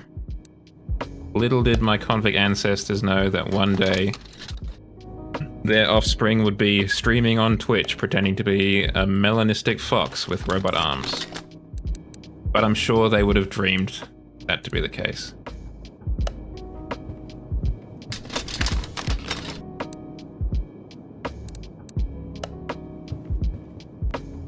A whole mess of Europe over there.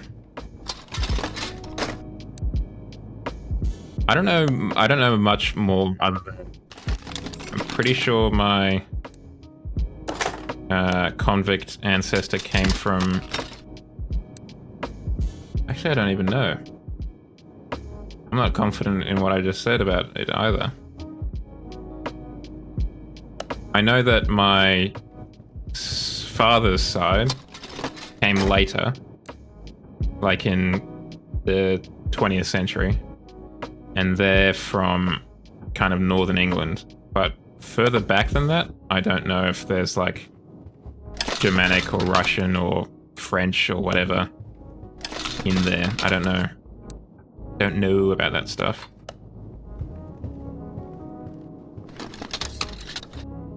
Don't mind if I do take a case.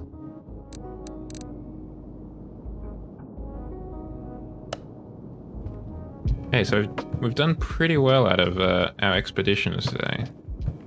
I am mildly tempted to pick this up because we did do quite well.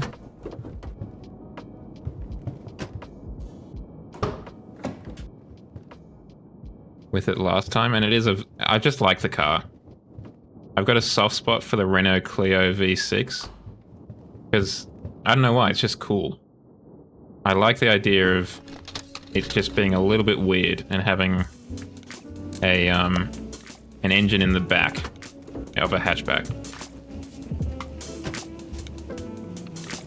I'm always uncertain about those DNA tests. Because I'm always like, but who am I actually giving this to? Like, what are they going to do with it when they get it? Are they going to... Is it just to check out where I'm from? Or is it going to be other stuff, like...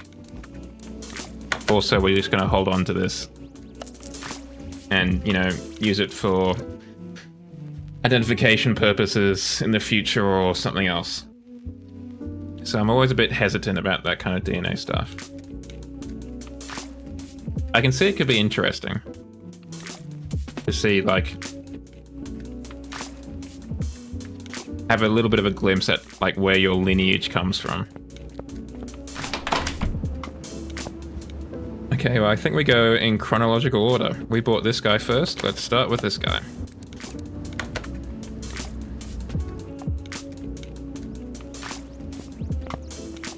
I know my my boss's wife is very big on... He's like a family history researcher. So she's very big on kind of like finding out the roots of people's households and stuff. But I've personally never really felt that kind of compulsion to figure it out. Maybe it's just because I'm not, I don't know, old enough or something.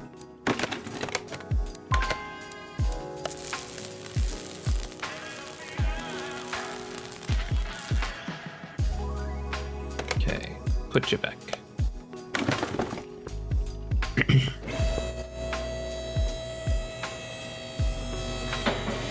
Take literally everything off.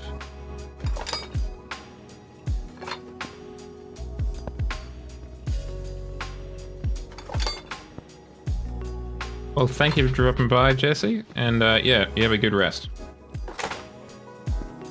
And I hope to catch you in here another time.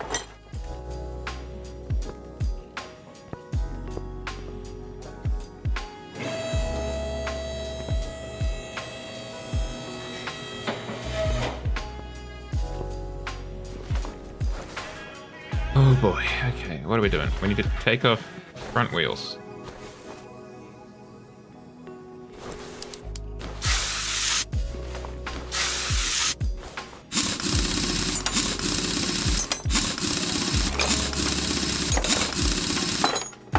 Like, I'm comfortable enough knowing... I'd like to know more about my grandparents, but I'm not super fussed about more distant relatives or whatever.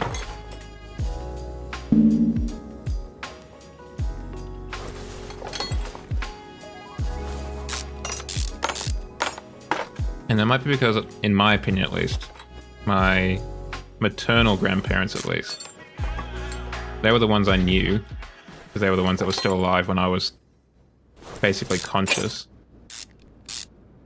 But they also did cool stuff. Like, my grandfather was in the RAAF during the Second World War. He flew Lancasters in England, got shot down, ended up in a POW camp, got out, had 4 kids, then I turned up. There was probably some other stuff in between, obviously. But I'm not especially concerned about the prior... Oh, come on, you could take that off without taking this off. You really wanted to.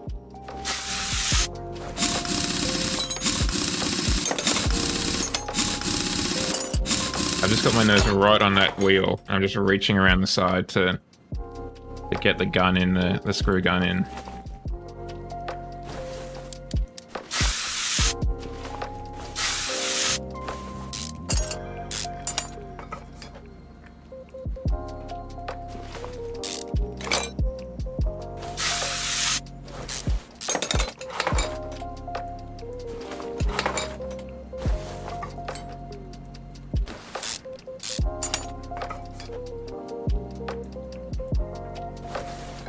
think we just need to...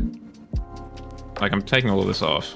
I think it's slightly superfluous. We just need to get into there and take the transmission off, I think, to get at the engine. I don't know, actually. Because I don't actually know if I'm going to be rebuilding this. I have a sneaking suspicion I might be replacing it. So it's an i3 currently. We could put in an i4, a straight 4. Turbo for both cases. A turbo i4 or turbo i3. I don't know what I want to do. I don't know if I want to make it a turbo i4 or a turbo i3. Oh, actually, we should have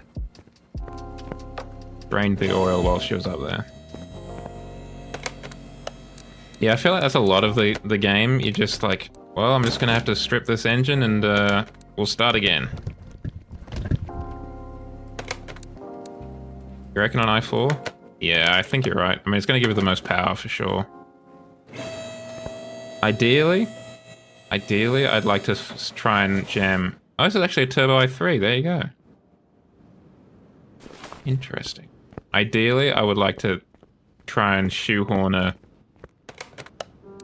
like a 5-cylinder or something in there. Okay, what engine do you take? Like, are there multiple i4s? No. DOHC turbocharged. You there, engine stand. Create new engine.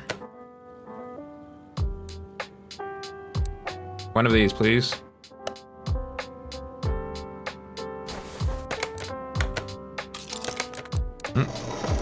Rotate back.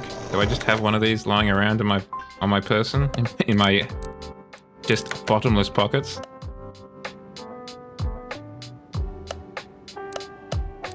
Block.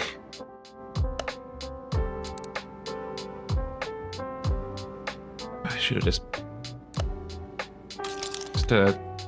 added it to the old shopping list. That would have been straightforward, wouldn't it? There we go. So the journey begins.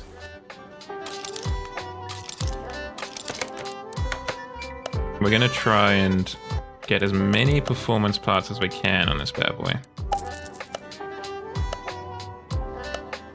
It's crazy that there's not a performance crankshaft. Like, I feel like they really should be a performance crankshaft. Whether that means it's, you know, lighter or if it's just, like, stronger to deal with the forces of having that sweet turbo power go through it. Yeah, they've got performance camshafts. I just think that... I just feel like a performance crankshaft is missing, you know? Like, they've got a performance flywheel, come on. I feel like that's not too different to a performance... crank. It's also weird to me, I've mentioned this before in previous streams, but you're new here, Dark. I find it also weird that there's no handling performance stuff. Like, you get performance brake pads, but you don't get performance suspension or sway bars or anything like that. You can't put on an anti-roll bar over the top. So it's kind of weird what is performance and what isn't a performance part. And I guess it's because it's not as easy to measure. You can't easily measure on a dyno the addition of a sway bar, performance sway bar or whatever.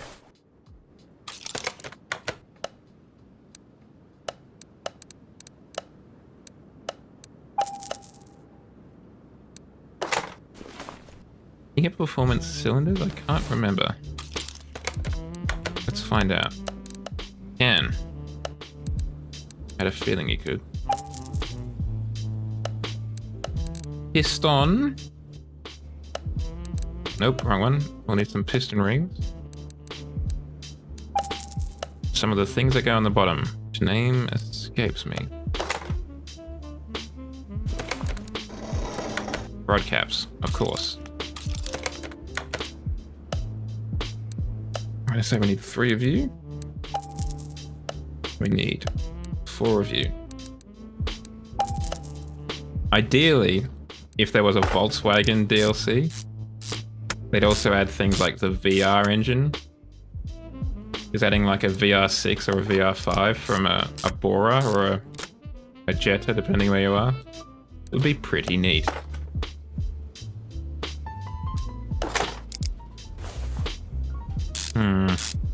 I have a feeling that this piston here is not going to operate at 100% efficiency. Seeing as it's literally fused to the engine wall. Might have a slightly reduced movement. But it's still giving us 1.1% more power, baby.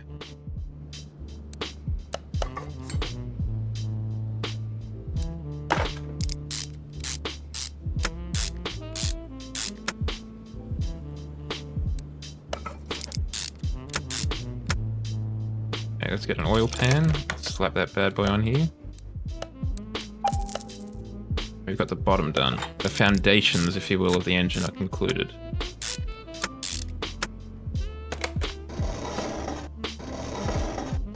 Let's get it upright in the stupidest way possible. Engine head. Is that a performance part, the engine head? Yes, it is. 7%. Big numbers.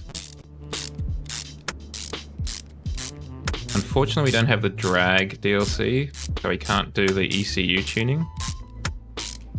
Which is another reason why I'm kicking myself for not buying it. Look at me, I'm Dark Frost. I made a sensible decision, unlike Zhao, and bought the thing on Steam. Think you're better than me? Is that it, Dark Frost?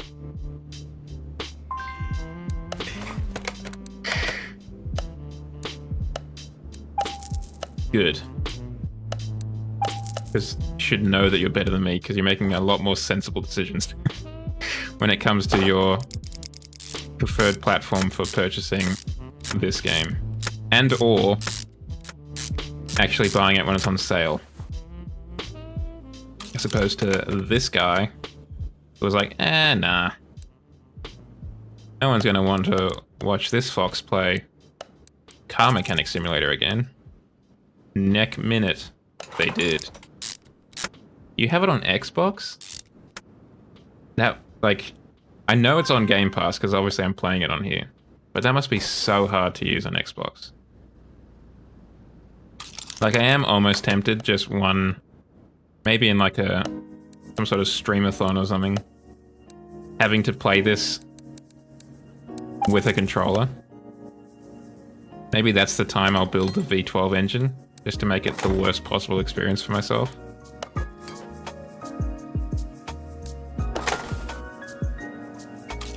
One intake manifold, please. Yeah, I imagine it would be really rough.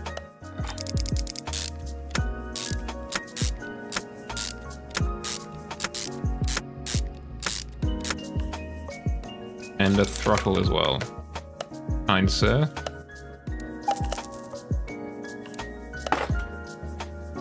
Alright, let's get some cam gears up in the club.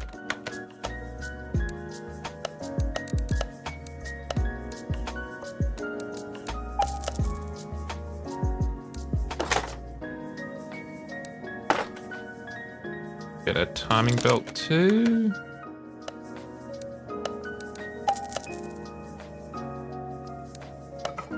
It is nice that there is a lot more publishing of these kind of games onto the consoles.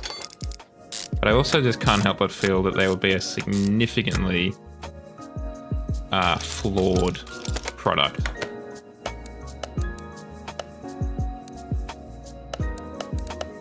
Just because these games rely so much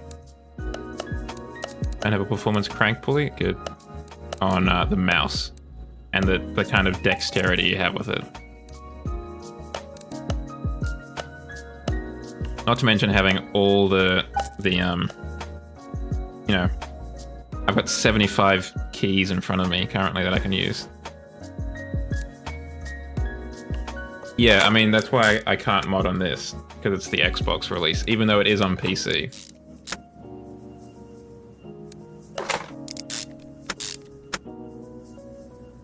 But I'm also not paying any extra for it, so I'm not going to complain too much, despite having complained too much before. If we're honest with ourselves.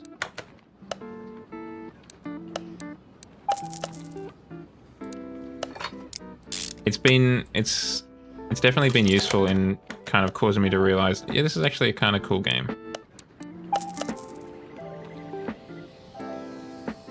I don't think I can because there's a different like code base to the Steam version, but maybe I'm wrong. I mean, I was wrong in not buying this game when it was on sale, so it's possible that I'm wrong again. Performance engine head cover? Nah.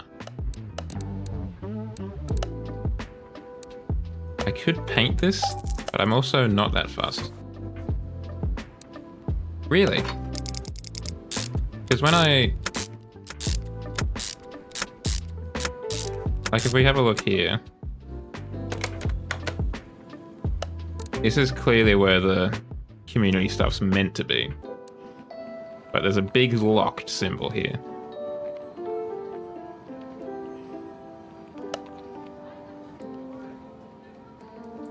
What do you mean two different electronics? Like on... Are we talking in real life or in the game here?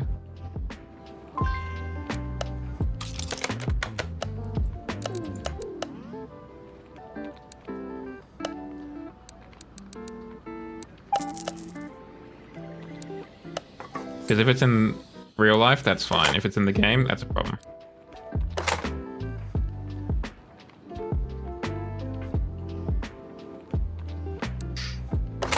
Yeah.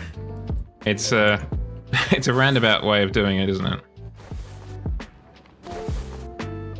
Now, hold on a second.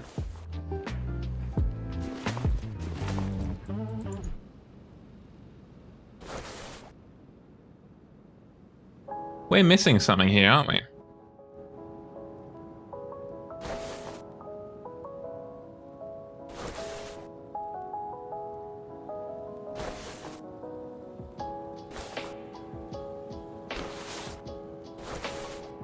Where the hell's my turbocharger?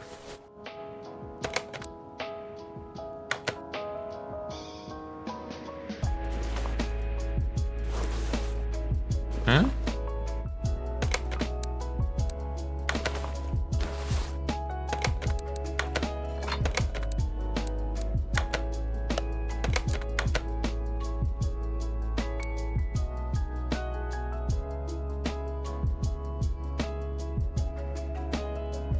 We didn't put a turbo on there.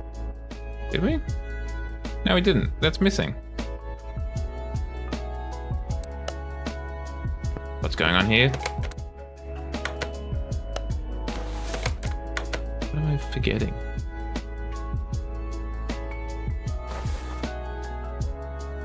That's all plugged in here. Maybe I was too keen to put on the exhaust manifold cover?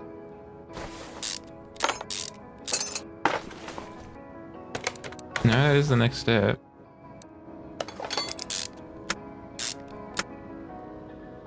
There's something missing up here? No. That fuel rail's in there. That's all screwed on. Do I put the turbo in when I'm mounted in the car, perhaps? Let's try that. Maybe that's what happens.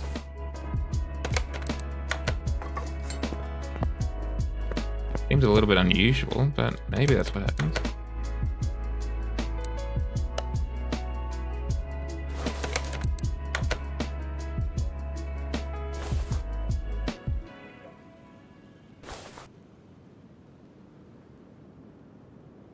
Okay, well, let's lift up the car, see what we can do.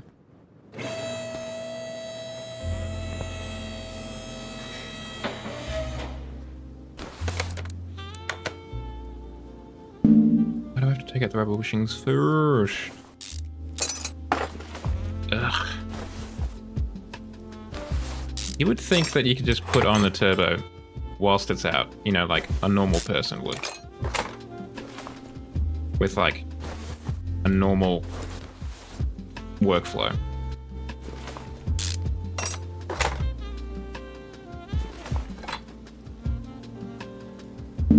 Don't you doom at me.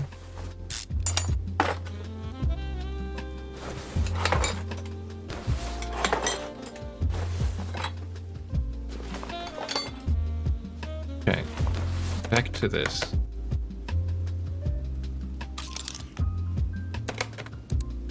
What are your feelings on storms, Dark Frost? I haven't had a good thunderstorm near me in a while, and I do normally enjoy them. I've mentioned it before, but I do enjoy a thunderstorm. Or just kind of the rain in general. Whoa. Because I think it activates that little kind of caveman part of my brain, where I'm like, I am safe inside. Ooh. I mean, the real scary one is when the sky's like that deep blue, because that's when you're like, oh, hail's coming.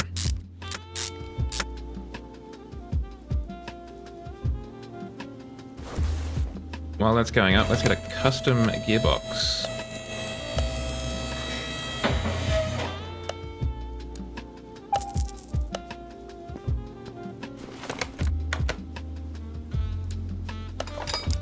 Because if we're doing a basically entirely custom engine, we might as well get a custom gearbox while we're at it. More power, baby.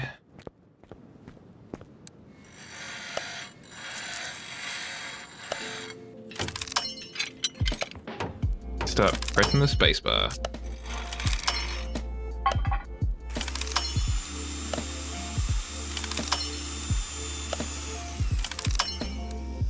One thing I could see being better on console would be the test driving stuff. Using an analog stick would obviously be a little bit better around the courses, probably. Instead of just having binary left or right. But outside of that, I reckon basically every part of the game would be significantly harder. Oops. Oh, there goes that. Well, luckily it wasn't something super expensive.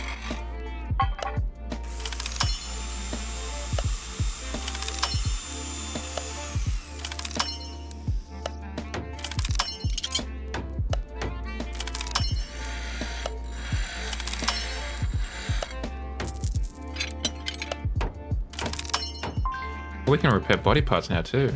Hell yes. Look at all this stuff that I don't care about.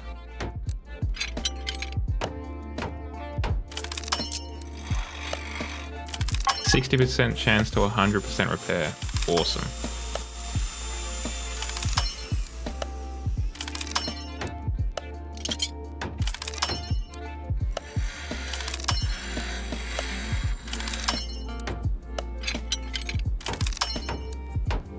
Absolutely, I'll take it. So that means more times than not, it's gonna 100% repair if you nail it in the green. Which is pretty poggers. This is from the skyline we fixed in the last time we played Car Mechanic. We had to replace all of the body panels because they were a little bit under the weather.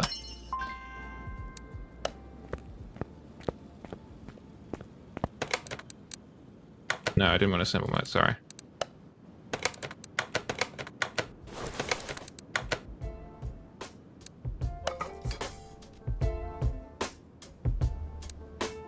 Those are some nice, fresh steering knuckles.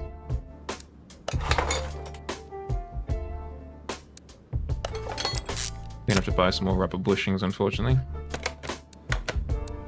Nice, nice, nice. It's always lovely when you get a... Oh, not tubber. Rubber. When you turn up profit.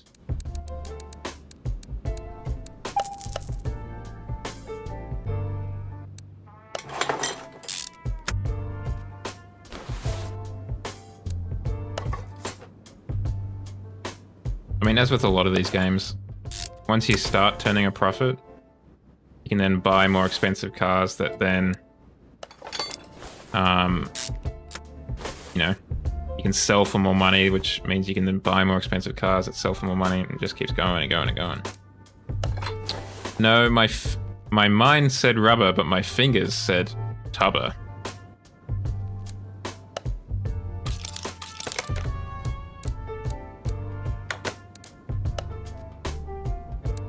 Two of these. I get that all the time. I don't know about you, but I'm a relatively competent typer. Like I can type pretty well without looking at the keyboard, but my fingers are often like either ahead of my mind or just on the wrong things. I mean, it's 100% a skill issue.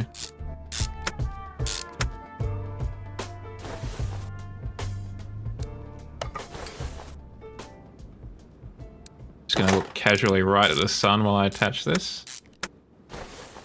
Oh, we should... Oh, we'll get new brake discs for that, 100%. Get some carbon ceramics up in here, for sure.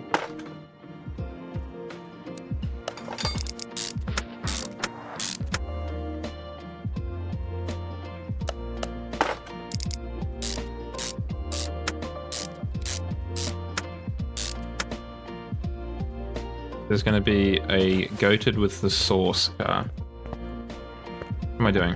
I need to be back over here, and I need to be in the tablet.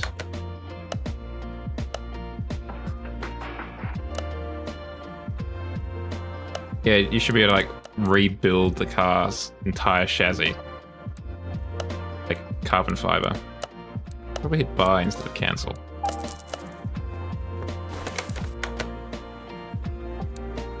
If and when they make a sequel to this game, it would be very cool if you could more easily do extreme engine swaps.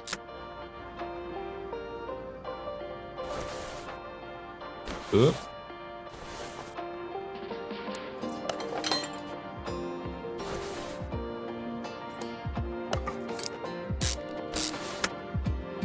Because being able to put like a V8 engine in here would be neat.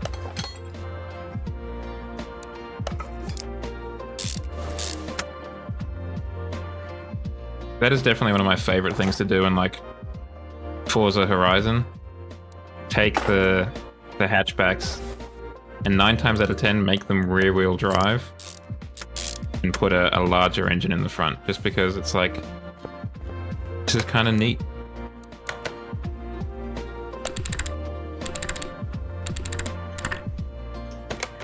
Oh no. I am going to regret this, Dark, but what is the nightmare of streamers? If it's something about the webcam going on by accident, joke's on you, I don't have a webcam.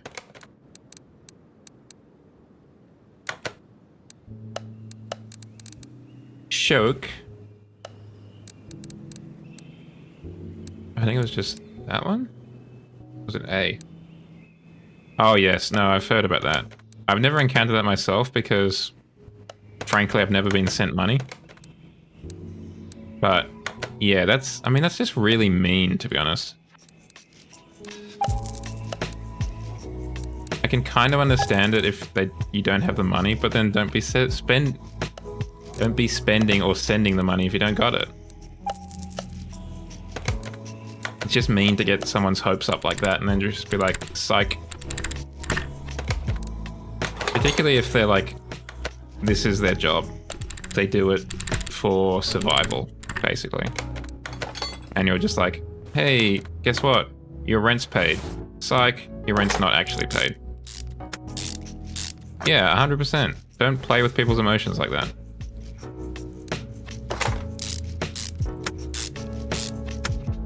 It's just mean. And very uncool.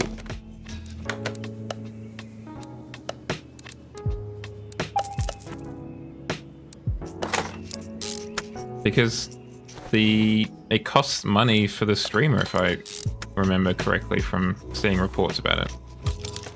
Because they have to pay for the reverse charge. The fee for the money being transferred back to the person who sent it. I mean, it's hard to tell because there will be some instances where, for example, the streamer is also a salesperson and something goes wrong legitimately. But yes, 100%. If there's like evidence of being a dick, basically, 100%. Get out of here.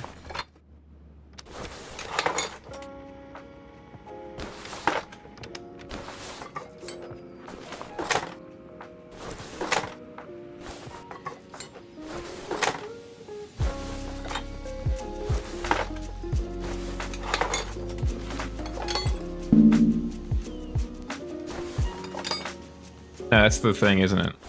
It'd have to be something to do with, like, repeat offense, perhaps?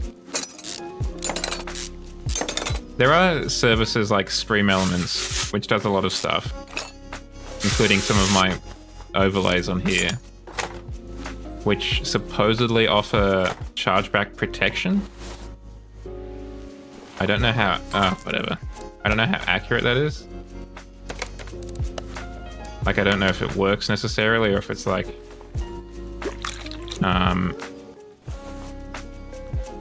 just kind of marketing jargon. But supposedly they protect streamers against that kind of stuff.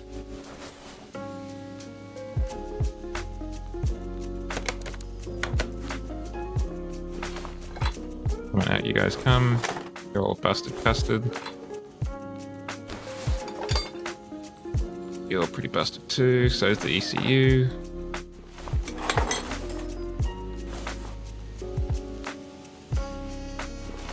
It's a very good platform, Stream Elements.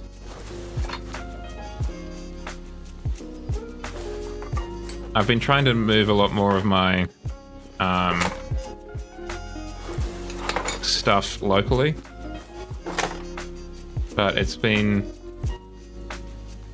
was definitely incredibly useful to start off with because it's just so straightforward and user-friendly. How'd that go, that chargeback? Were you able to resolve it, I guess would be the best way to put it? Or do you, so they failed in their chargeback?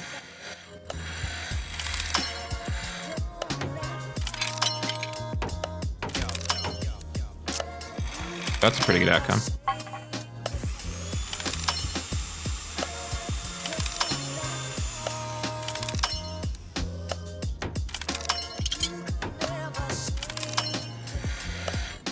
That's the other thing. There should definitely be a performance radiator. Or performance brakes for that too. Oh, well there goes... Nope. Just got another attempt to fix this clip.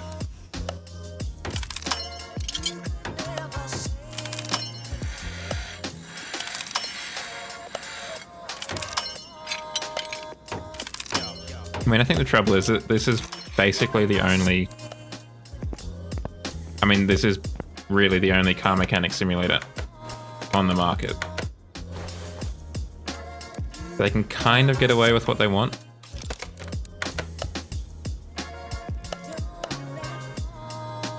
Damn! What engine do you have in that bad boy?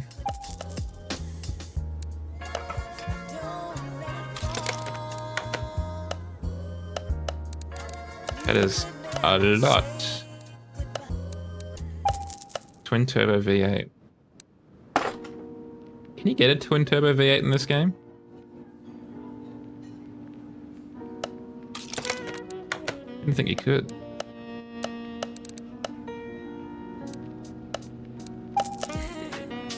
Then again, I really have only scratched the surface, I think, in terms of like what engines and what cars are in this game. Particularly if you're breaking out the DLCs and stuff. Because I know like the Aston Martin DLC definitely has... Oh, is there a performance starter motor? Probably not, right?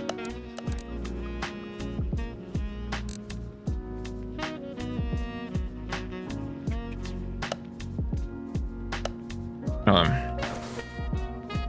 DOHCAXKTRS.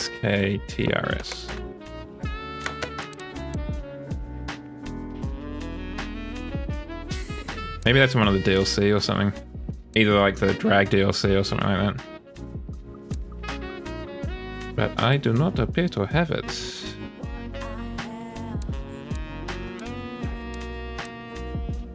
Cool though. Because I know it might be from the Aston Martin DLC, because I know that I'm pretty sure the Aston Martin DLC adds in a twin turbo V8.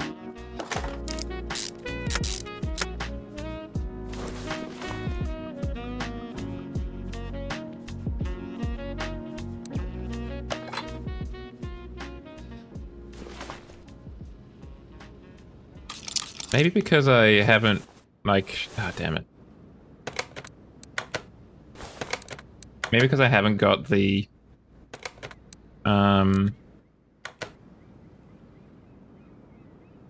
drag DLC, so I can't do things like custom ECUs and what have you. The actual performance increases I've received from doing these things has not really been that huge. Like, even when we did the Skyline knockoff,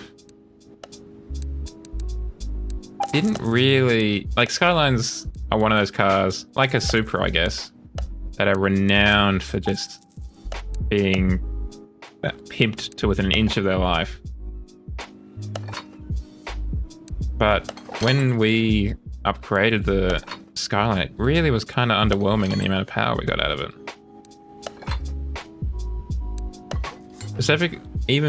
Specifically because we put in as many performance parts as we possibly could.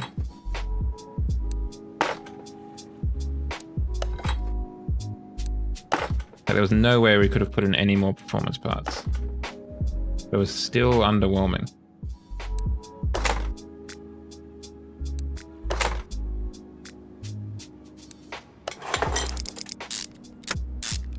Definitely gonna need ABS for this car.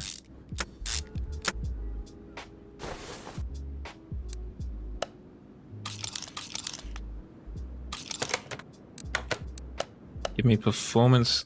Is there performance power steering? No. Just regular power steering then. Regular coolant.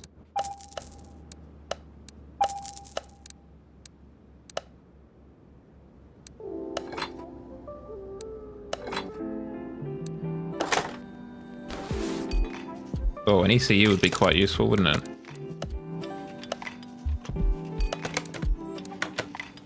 ECU's probably in here, right? Yup.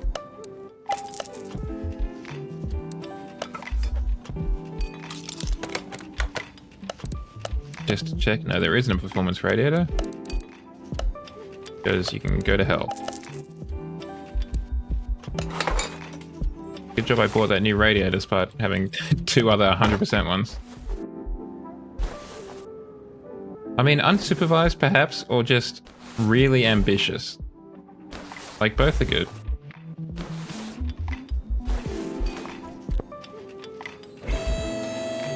Because when it comes down to it, why not have 1,000 horsepowers in your V8? Particularly when it's in-game.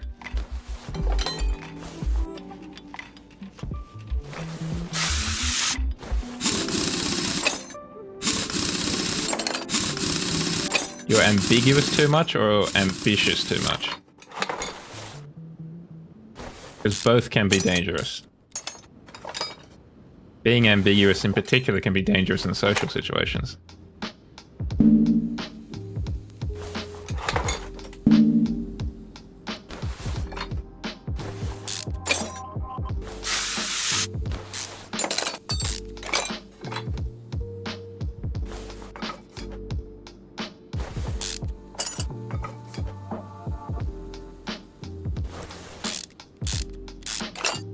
Just going to take apart the entire back section, chat. We'll give it a repair, but we'll be replacing the the exhaust with performance exhaust. 100%. Like in real life, a 1200 horsepower street car, or in car mechanic?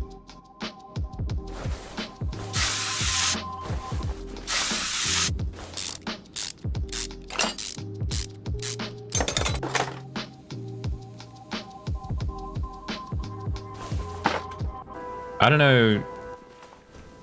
Like, for me, I feel... Maybe it's just because I've gotten old. But I've been feeling this way for a while. I feel like a hot hatch is basically my dream car in terms of how much power it's got and that kind of stuff. I feel like anything more than that, I just wouldn't be able to do justice to.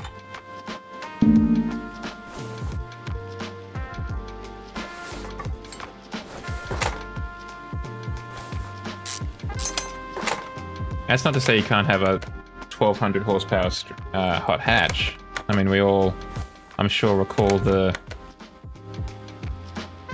W12 powered Volkswagen Golf that Volkswagen put together for the like 60th anniversary or 50th anniversary of the Volkswagen Golf.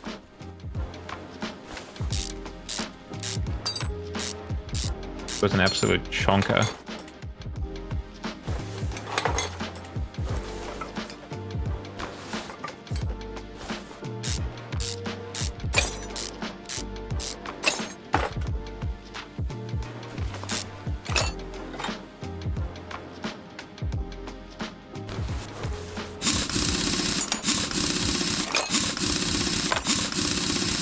I just feel like I wouldn't make use of the, you know, more than 300 horsepower.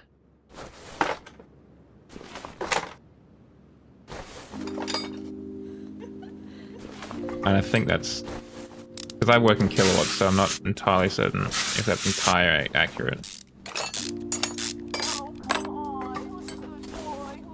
Yeah, of course. Like, everyone's different, everyone's circumstances are different.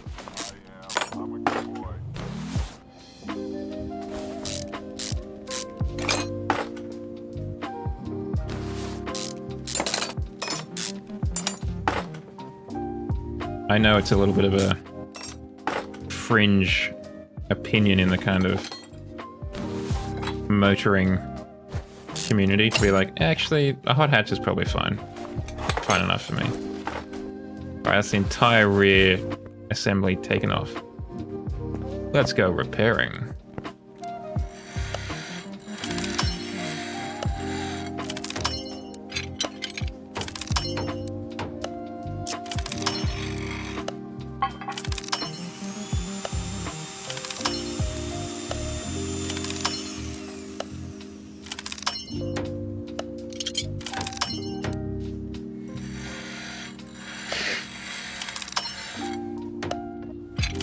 Why do I need a laptop to put the V8 in there?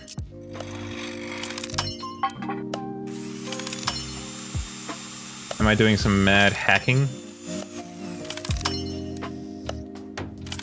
Or am I trying to recreate that famous scene from The Fast and the Furious where I'm actively changing the the tuning as I'm doing a quarter-mile drag or whatever?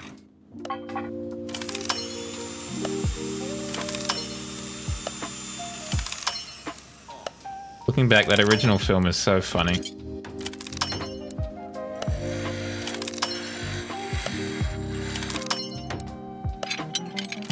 I still prefer it to the more recent stuff. I'll admit I haven't seen the most recent iterations of the Fast and the Furious. But it's also like, this is not the Fast and the Furious anymore, this is just a heist film that features cars more than, say, Ocean's 11. But it's also quite clearly not a Fast and the Furious. We're gonna infiltrate this thing because they're racing cars. Hell yeah. What are you gonna put on the croissant?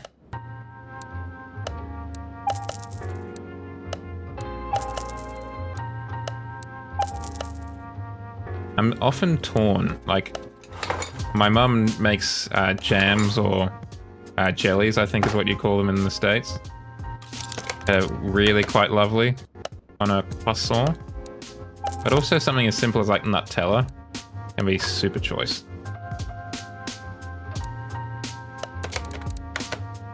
While we're here, actually, a fuel pump. And then we'll go over here for a fuel tank. Fuel tank. Yeah, I mean, croissants are great. A prince among French pastries.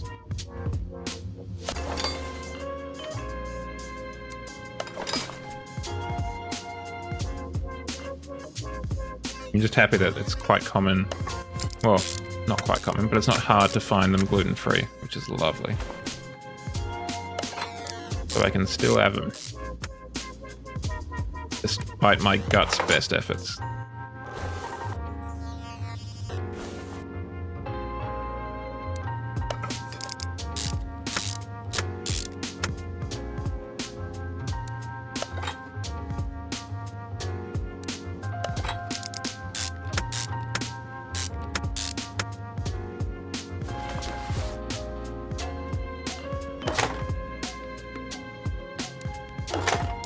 I don't actually know what I'm going to have for breakfast tomorrow.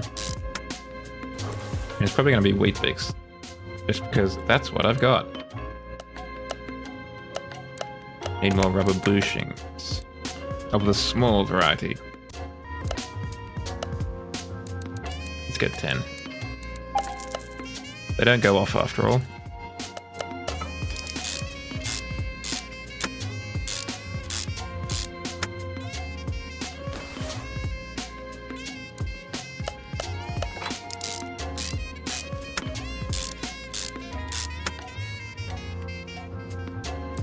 But a croissant is definitely like my go-to decadent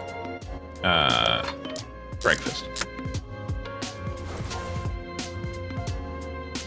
If I'm like, we're gonna have a classy day, kick off the day with a croissant.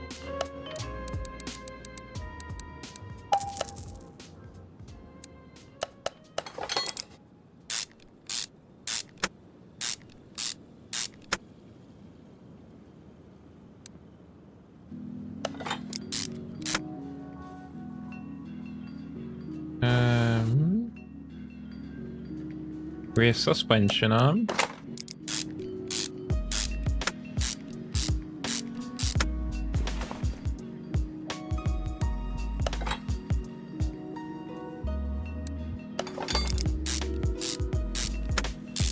I reckon that's multi-link suspension we're putting on here. I've never actually checked.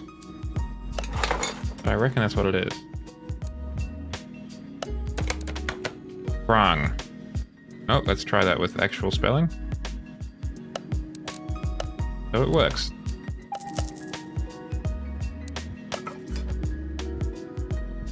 No!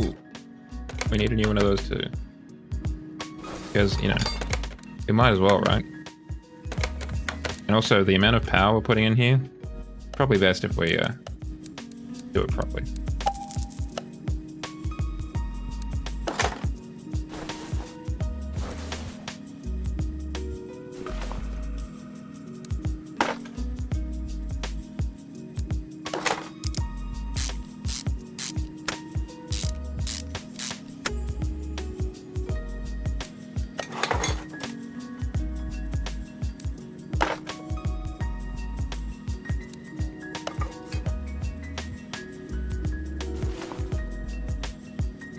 Well done, you.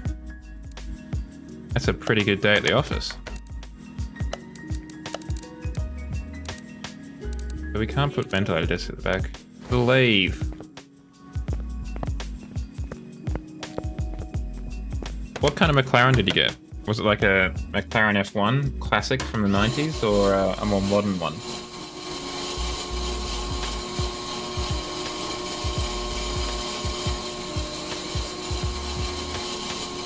Ideally, it would be in the Mercedes McLaren SLR.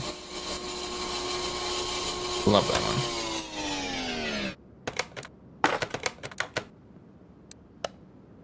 McLaren F1. Neat.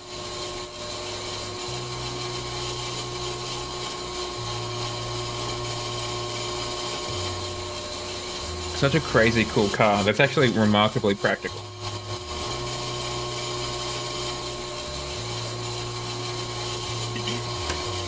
Like, it's crazy to me that it can fit 3 people.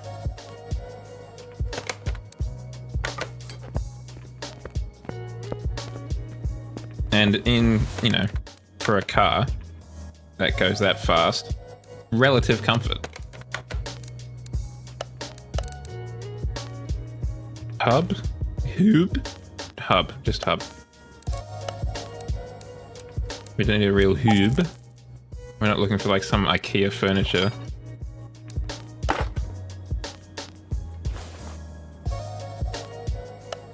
We need some pads. Pair of brake pads, please, sir.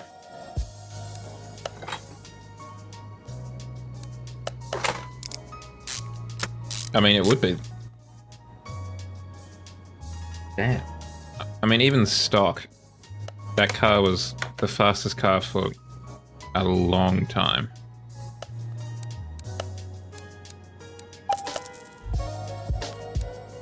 I feel like it occupied that kind of special place of being the fastest car in the world.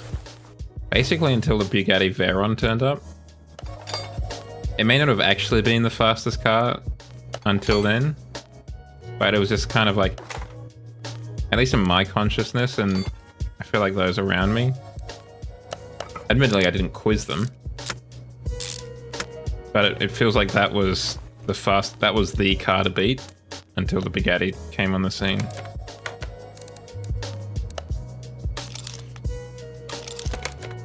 I mean, yeah, kind of. The Bugatti is definitely, it's a different beast, right? The McLaren, I feel, is a lot more elegant, and the Bugatti is definitely a lot more brute force.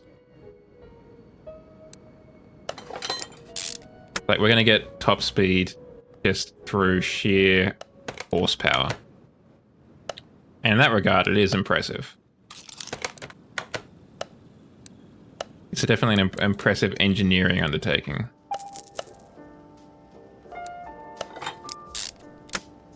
It's also not a particularly attractive car, in my opinion.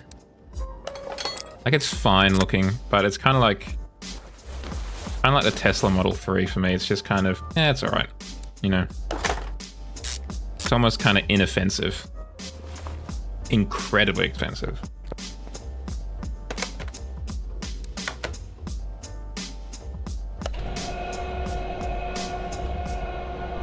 I think we get some new rims as well.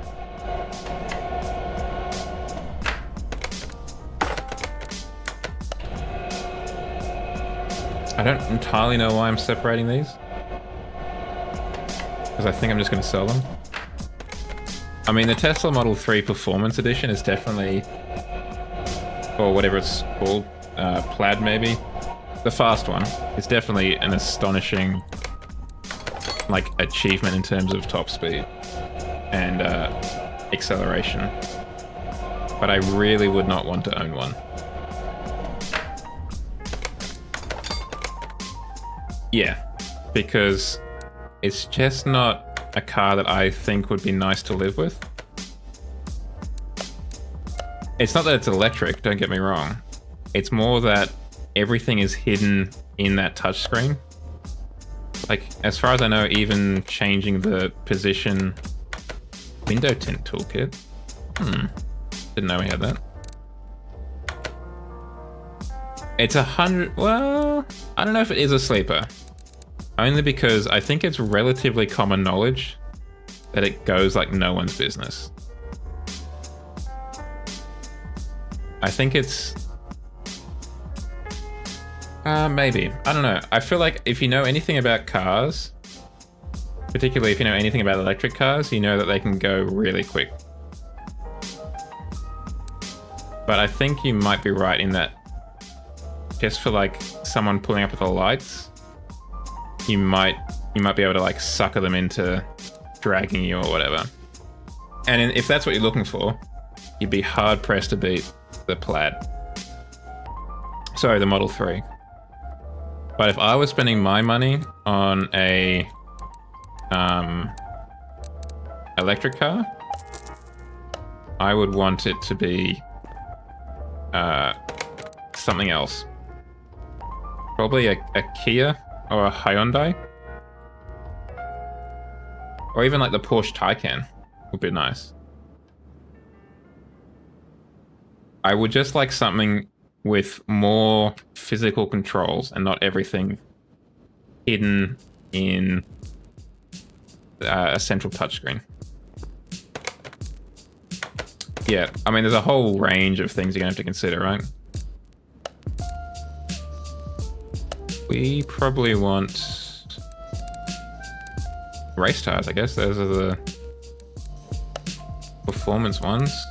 So it's radius of 12, a width of 215, profile of 40.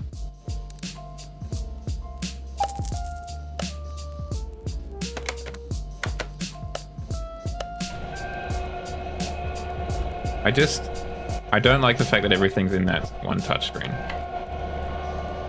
And I know it's not uncommon, unfortunately, for that to be the case. But if I can avoid it, I would like to.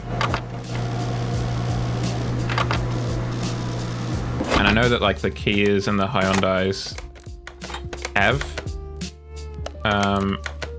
kind of avoided it a little bit more than the Teslas. I'm not as confident about like the Porsches or the Audi e-trons.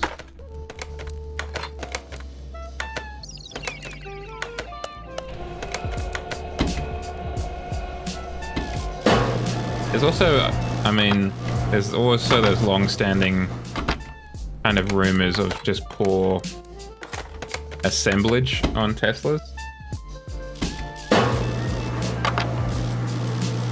I have a feeling you wouldn't get on a Porsche or an Audi. I mean, hopefully.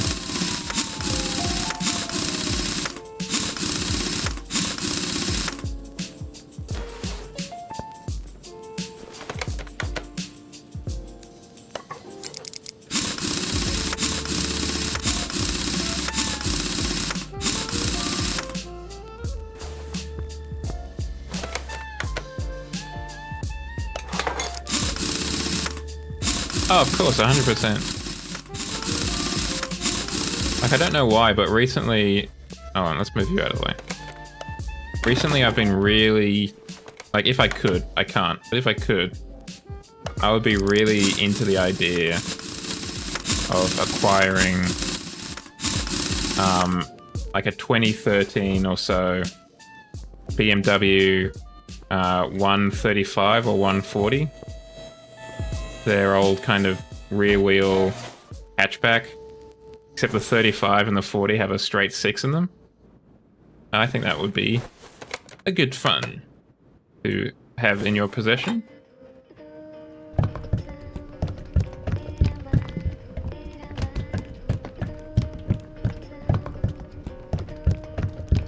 But I'm also conscious of just like, do I really need that? And frankly, currently, I can't. I can't afford it. So it's definitely a pipe dream.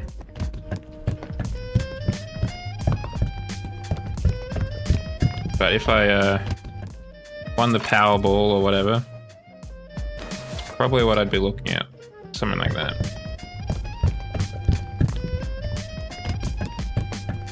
The only problem with that car is the fact that it doesn't have a touchscreen in it for like Android Auto or whatever, which would be the only thing that I would like to have. I currently don't have that in my current car, which is just a Hyundai Accent, but I would like to have that in a future car if I ever acquire one.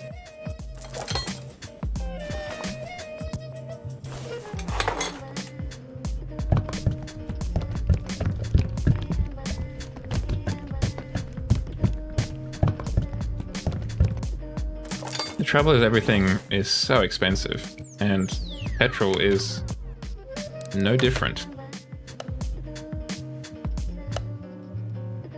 Body tuning. No, it's not you, it's this one. Your front bumper, C. Hood, C. C. That, and that.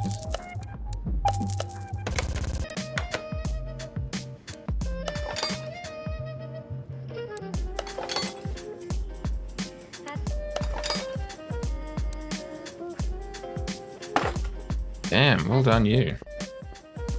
You must be one of the few people who are still making money in crypto.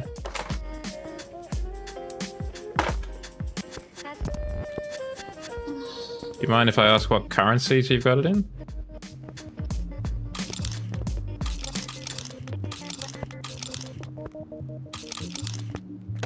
Every time I hear about crypto, I kick myself. Because, I mean, I didn't know any better, obviously, but way back, like in 2011, I heard about Bitcoin. It's an online currency that you could mine, and I was like, nah, that's kind of interesting. And I, you know, thought about it for a little bit, but I was also like, you can't really do anything with it.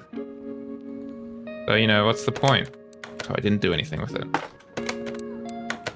But, you know, knowing my luck, I probably would have mined much crypto and then put it on a hard drive and forgotten about it, like everyone else who mined it early on.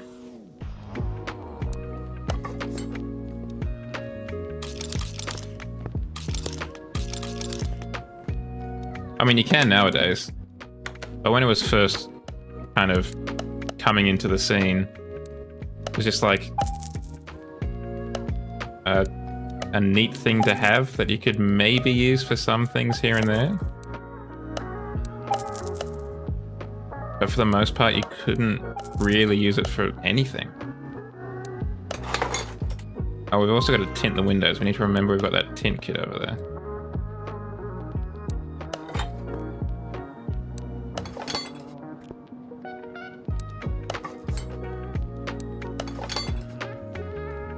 We also need a steering wheel, it turns out. Can't forget that. And we need... We'll replace the seats. Oh, we need back seats too, actually.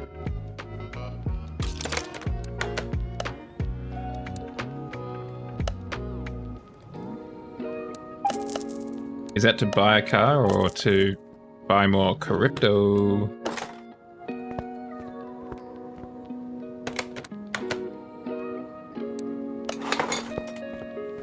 Okay. What do you do? Use the equipment. Oh! So that's select black. Damn, we can tint that real good, like. Let's go 50%. Wow, that's quite the tint, huh?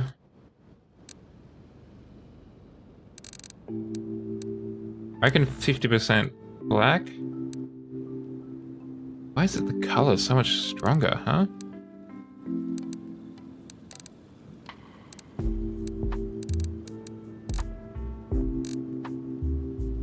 I'm thinking of painting the car orange. And I might take the wheels off and paint those black. So it's kind of the string colors, you know? Orange and black.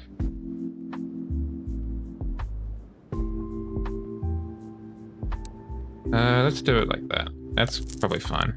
Only 300 credits. We've got a few more where that came from.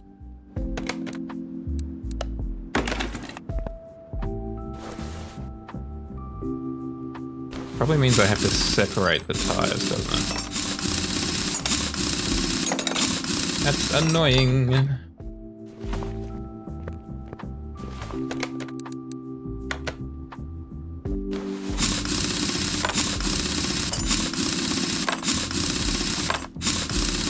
I always find crypto a little bit weird as well.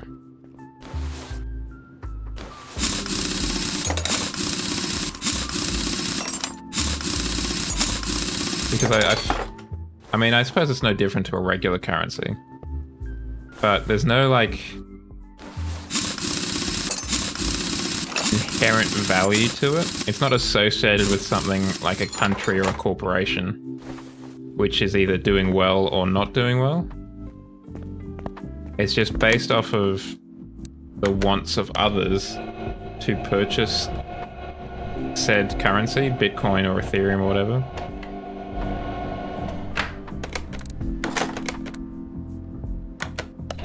Out of curiosity, did you purchase that currency yourself, or did you mine it or something, or what?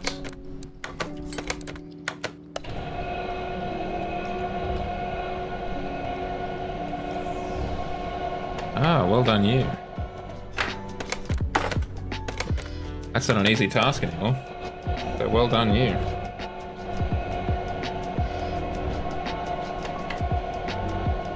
Okay, now that we've got that separated, can we go over to the paint studio?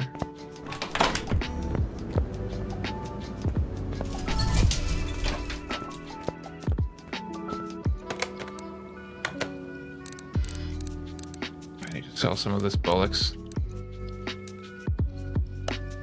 I should have just... We'll get there eventually, chat.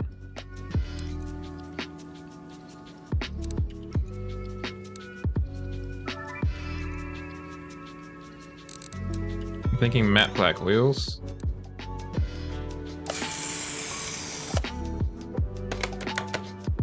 For all of them. Okay, that one's already been painted.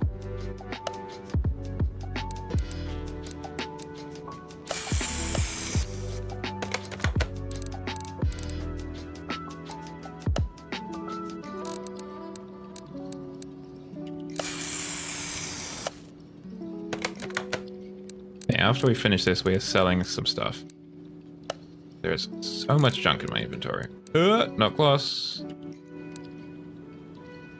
There needs to be an E at the end. It's not matte. It's not painting it in the color of our friend Matt.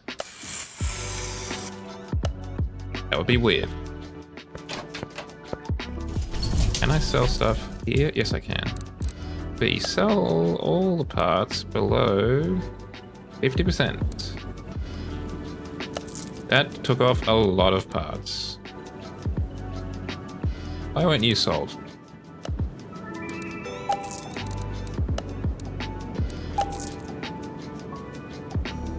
Okay, now let's sell all parts below... I'm gonna say... 71%. Ooh. That one. Much more manageable now. I just got a Chivo. We have sold 1,000 parts from our inventory. Well done, us. I knew we could do it, chat. That is dark as hell. I like it.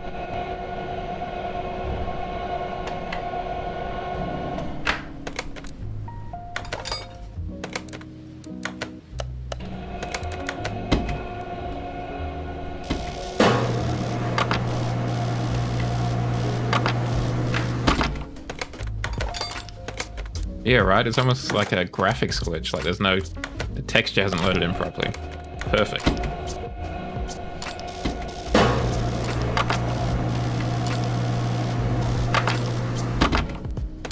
I'm normally pretty boring when it comes to... Well, I mean, normally, including now. When it comes to the colors of my wheels, they're either black or white. Or just the silver they come in. I will sometimes do like a bronze color, like a BBS rim or something like that. But for the most part, they're these kind of monochromatic colors. I just don't think the wheels look particularly good when they are a color.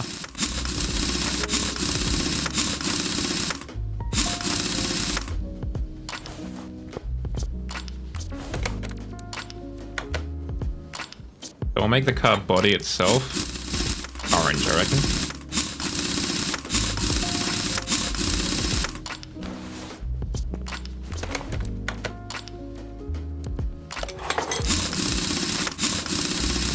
you, Sergeant.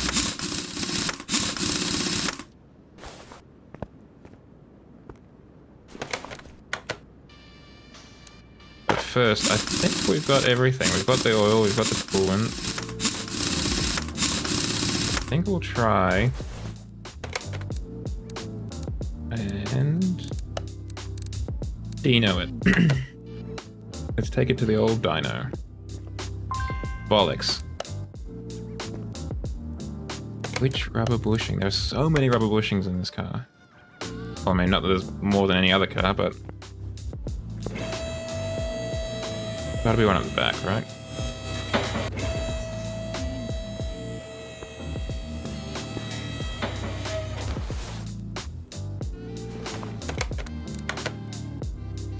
No? Maybe it's one at the front.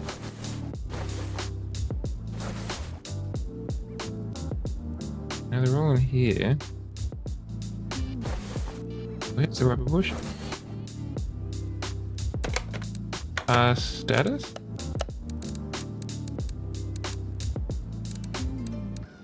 Where are you? What's Benchtown? Okay, rubber bushing, where you at? This one. Oh, we've got a... oh, it's in this rear suspension part. Interesting choice. I think I would do that if I had white wall tires on it, in particular.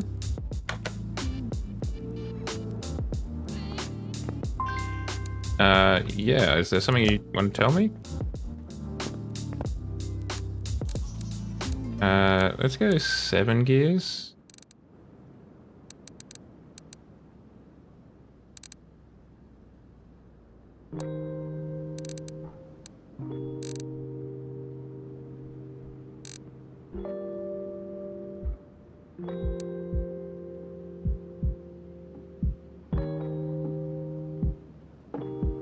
That seems reasonable. Think. Can't do that, and can't do that.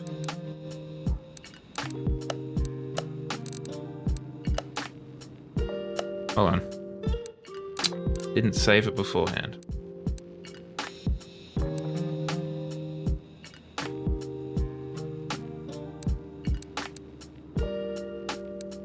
I'm trying to make like a hyperbolic curve. I think I've nailed it there.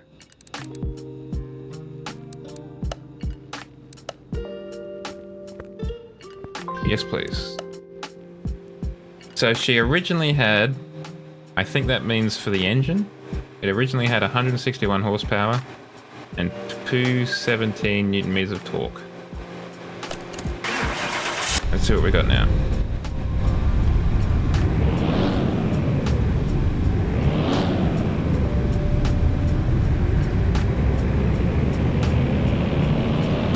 Sounds a little bit flat, unfortunately.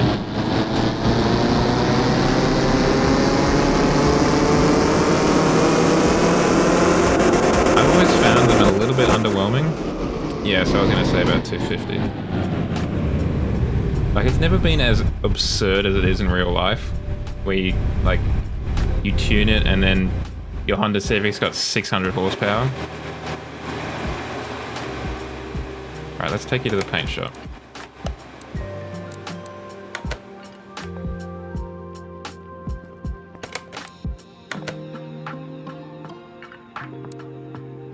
Yes.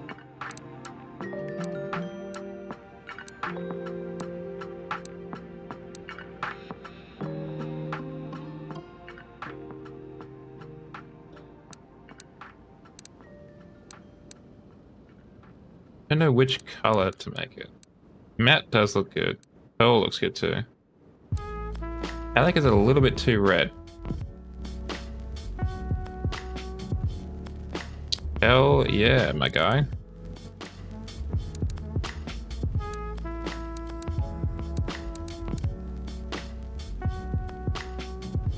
I think gloss. It's a bit basic, but I think that's what we want.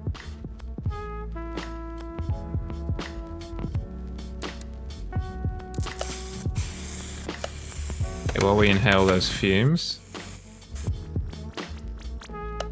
I go back here, go in here, back again. The plate shop. Let's go. Let's go home.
Looking classy as heck.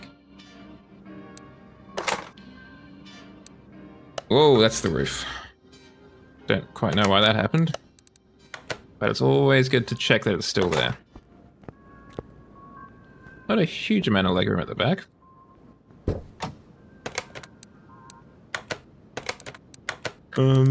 Steering wheels. We could just go for one of these ones just to really throw them off.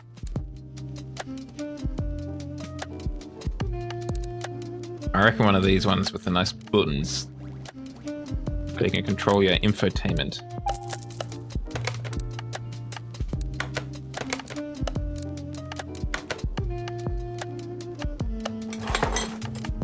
Okay, back to normal. Close the doors. Let us go to... No, get in. That's what I want to do. Get in. And then we open the pie menu. And we get out of the car again. And we align the wheels, because we didn't do that before.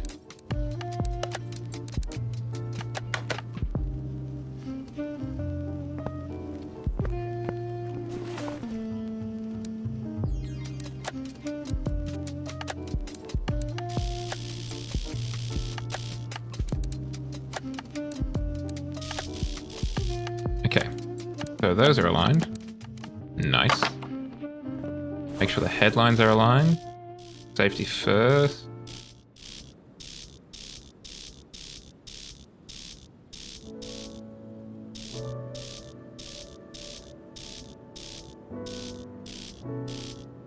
I don't know how much more in the marked area I can be, my guy.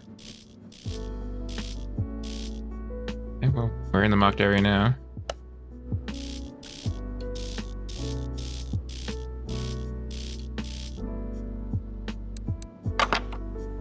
You do the test pass, but I'll just test the brakes and stuff. I don't think we need to.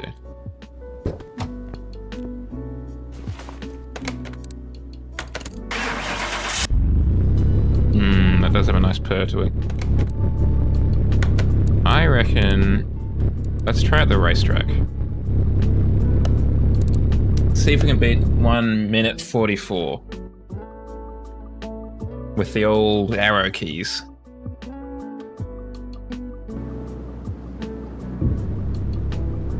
I don't remember who set the best... What car set the best time.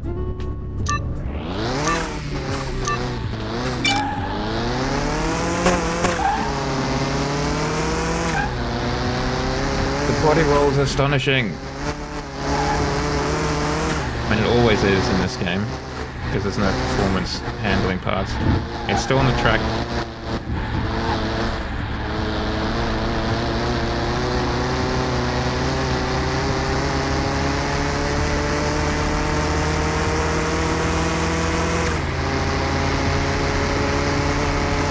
Yeah, the blow-off is quite nice. Oh, the brakes are very good. It does help that it is an incredibly light car. So the 260 horsepower or whatever we have doesn't really have too much to kind of throw.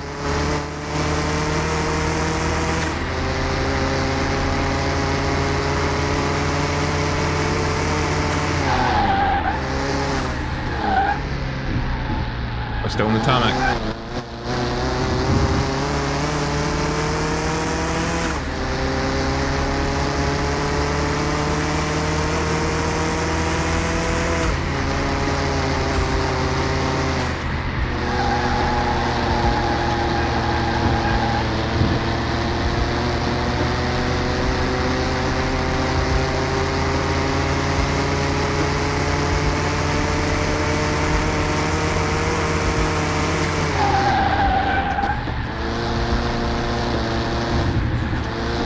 RPM is definitely a dead spot for this car. Well, we're not going to beat it, but we did pretty well.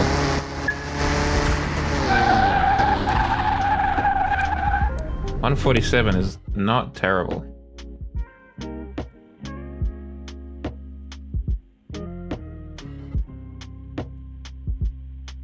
Not at all. That is nothing to sneeze at. Oh, we didn't take the van to the test track earlier. Ah, that's right.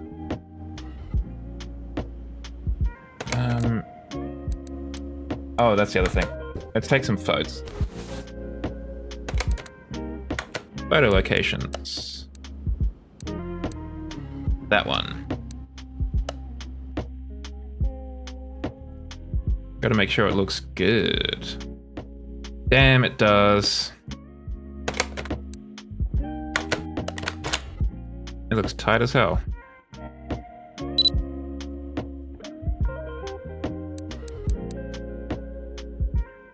Depth of field of that. An aperture of that.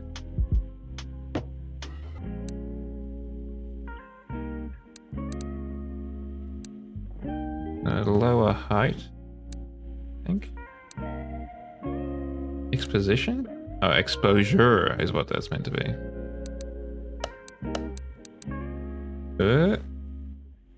Leave it there. And have the steering angle kind of like that.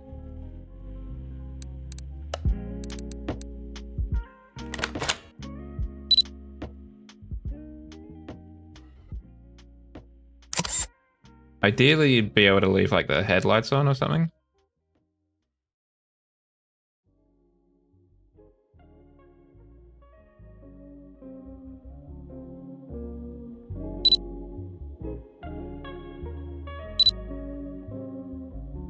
slow ourselves down a little bit more.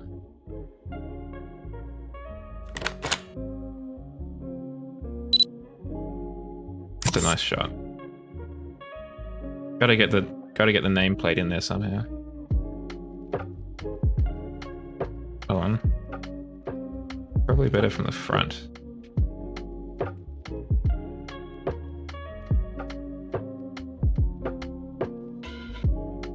Something kind of like that.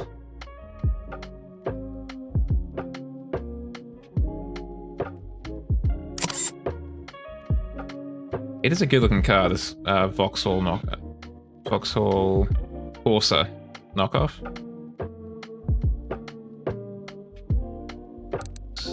Widen field of view up. Maybe not quite that much.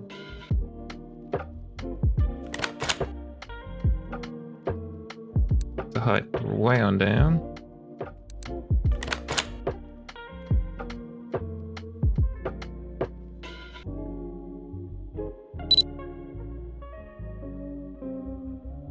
I'm using the Acer at the bottom of the monitor to line up, so I'm making sure I'm in the middle.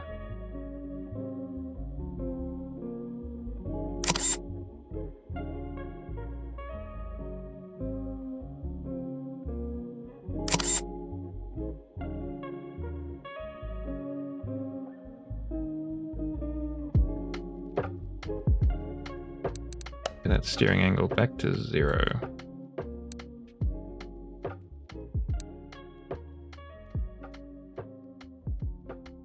And we'll leave that there.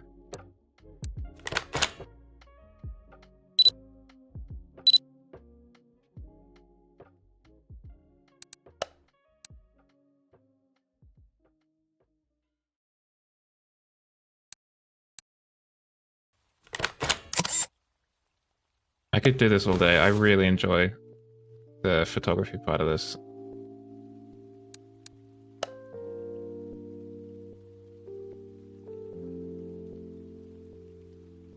Particularly that environment just looks really cool.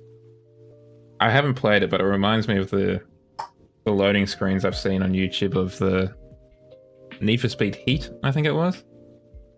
Had those kind of environments with those neon / fluorescent tubes. Tidy $50,000 of profit.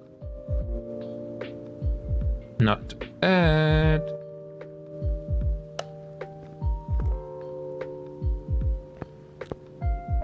I'm gonna put it in the car park for now, though. Yeah, underglows are definitely something I would like.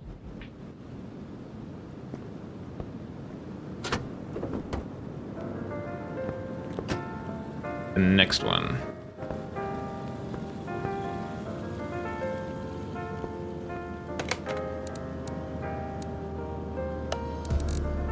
Let's wash this bad boy. Get started.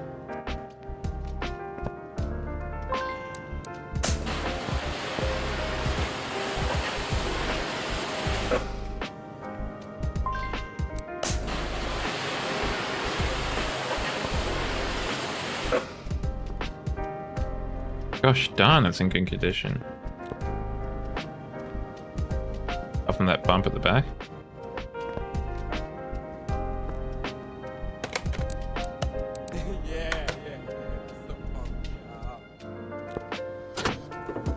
Bodywork's in really good condition. Even the glasses.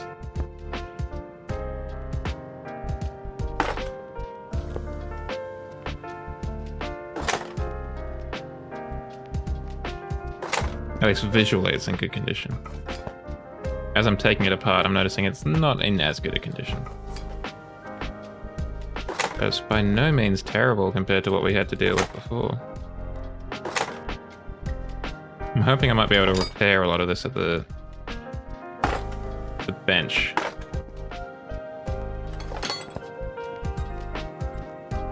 In the meantime, I might give it a once over with the old welder, just to be sure.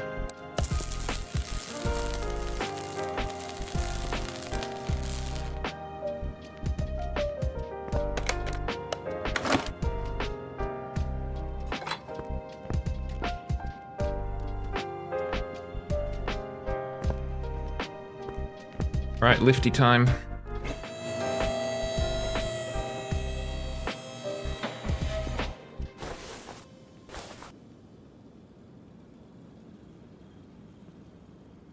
Well done.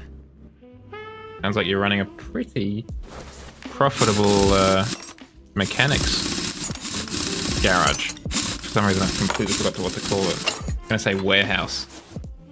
Mechanics don't do warehousing. Not really. So well done, you.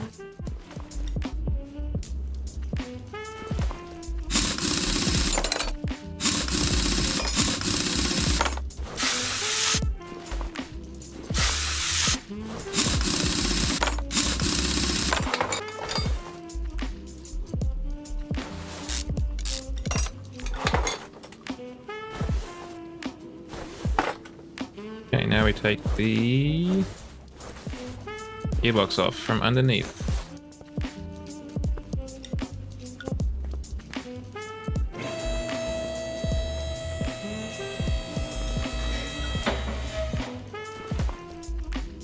What do you mean, do? Oh, the starter.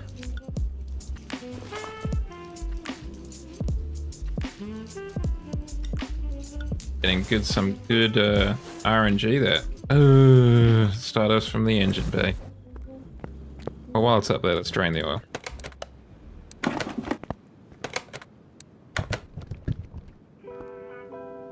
Oh, there was a huge mountain there.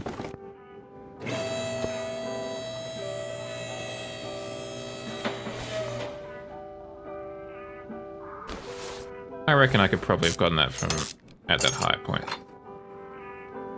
I don't mean to brag or anything, but I think I could have reached it. Could have just literally gotten out a step ladder.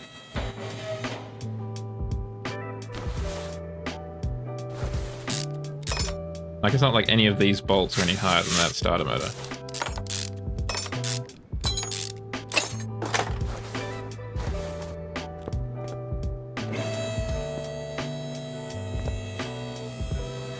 This is obviously a straight 4. I am mildly tempted to make it a turbocharged straight 3. Just because it's different to the engine we did previously.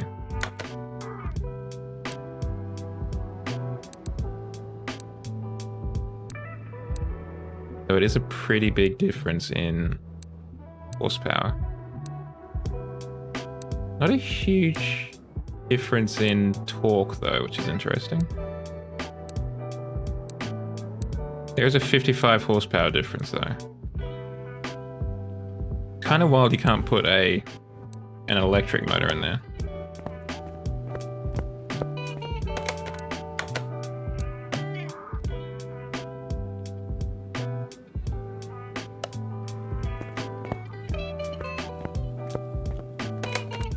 While we think about that.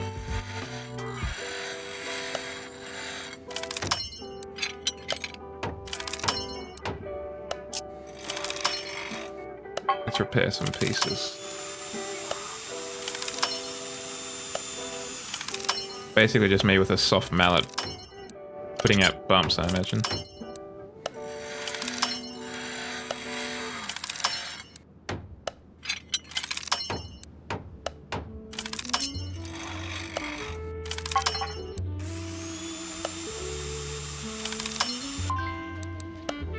Kind of sad the Evos aren't around anymore. Okay, so they had a BFM. This one. That had a lot of power in it, actually. Maybe we just redo that. Like stock, that's almost got 300 horsepower.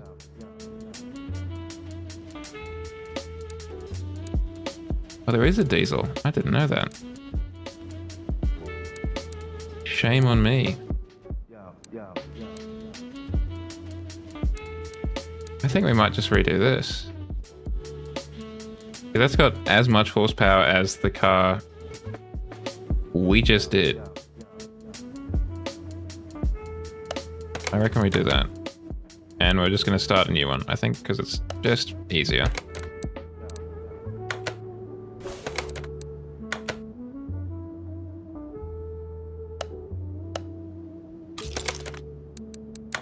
Car parts. An I4B, please.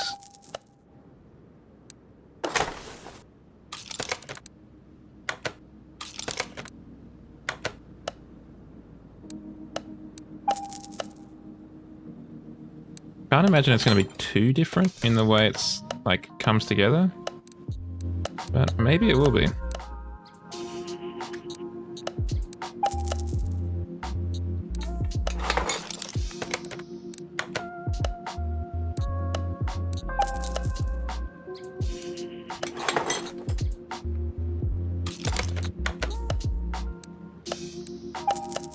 I mean, obviously all this part's the same.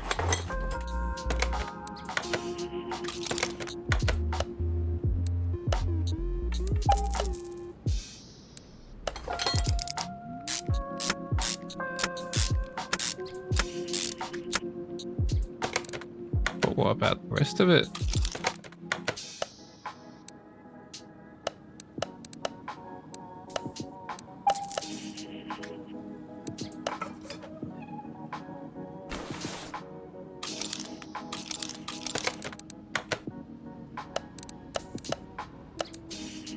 Alternator. One of these, please. Power steering. One of those, please. Water pump? None of those. No performance water for you. Just regular tap water, thank you.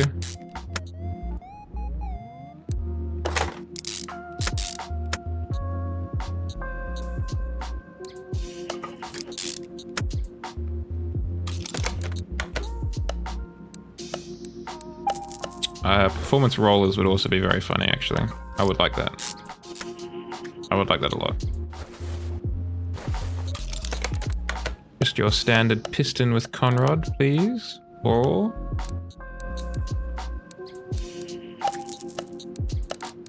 piston?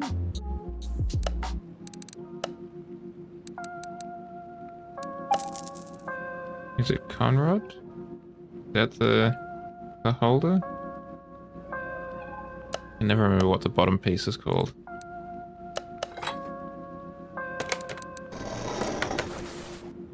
Rod cap.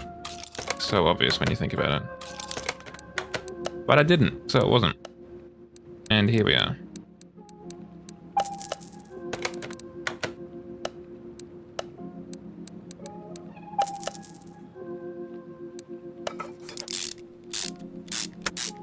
In you go. Screw, screw, screw.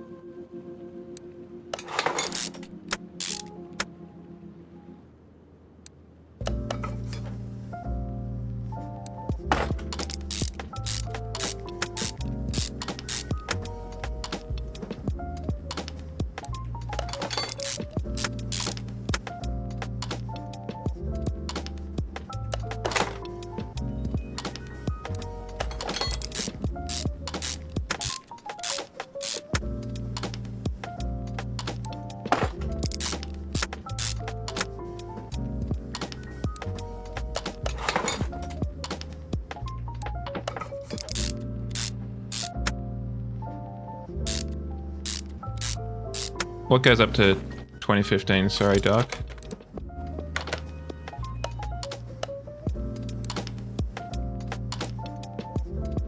What am I doing? Come on. In here, in here, in here. Thank you.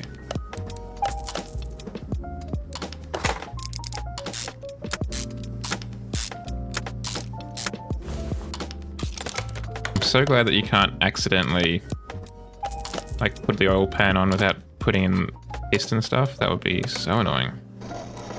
I can guarantee you your boy would do that by accident. 10% from an engine head. Very nice.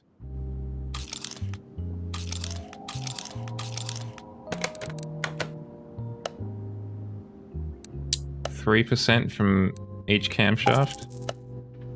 3% from the intake, and 4% from the exhaust. Yeah, it is a real shame that they got out of it. I think it's partly because they got out of the rally scene. Oh, it is turbocharged. Huh.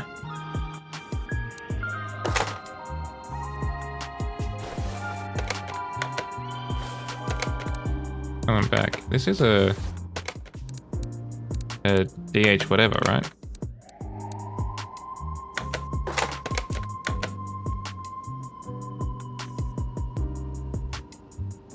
Yeah, okay. Guess they're turbocharged. Things you learn.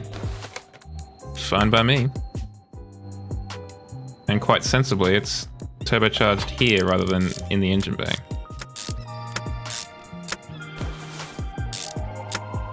It's interesting because, like, obviously Subaru still makes the STI WRX. In fact, it's now like its own model line.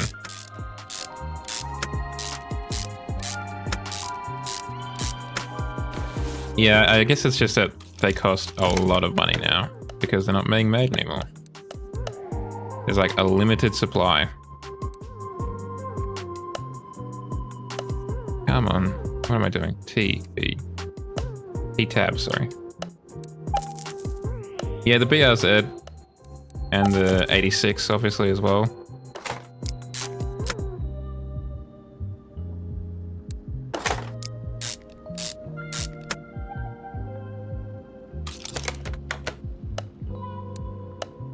It's interesting, I don't remember it being quite as big a thing when I was growing up, but there are a lot of kind of collaboration cars these days.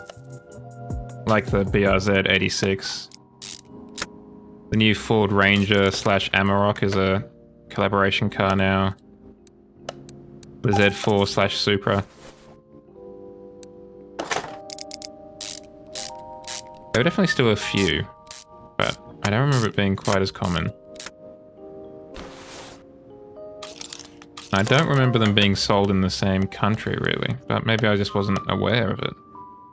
No. We want that one, thank you.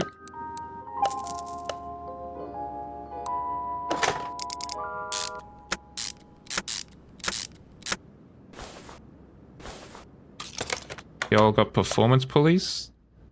No. Give me one regular pulley, please.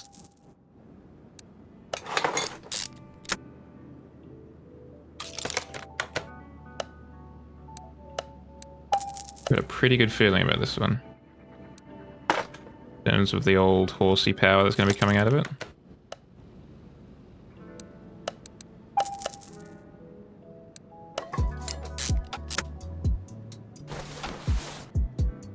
That's a lot of caps. More like cap shaft, am I right, guys? Got him.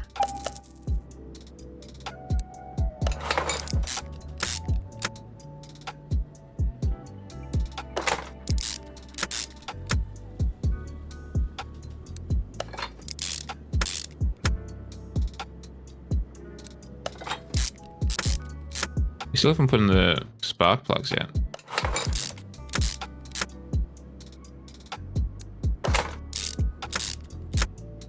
I was also very surprised to discover that the 86, the Toyota 86, the BRZ's brother or sister, whatever you want to call it, has a flat 4 in it.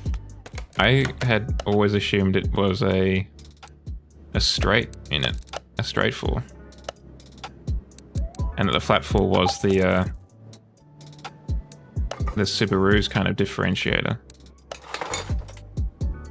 But apparently I was confused. I was mistaken.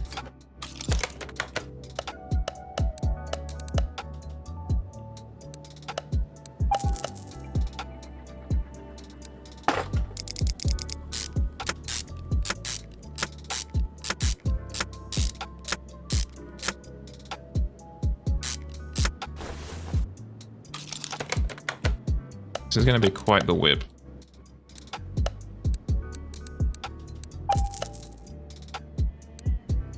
Oh, yeah. I haven't encountered too many heavily modded super, like BRZs or 86 now that I think about it. But I know that they're very popular for that. Because they're basically one of the few remaining mod ones, aren't they?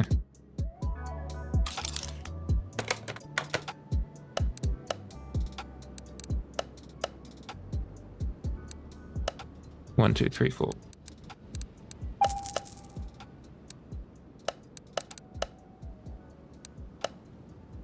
Just one? Ah, it is just one. Weird. Ah, there we go.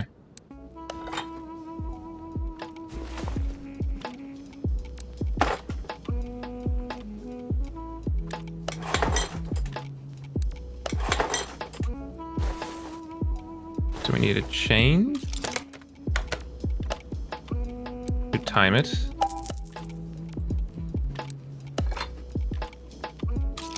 And a cam gear to catch the chain.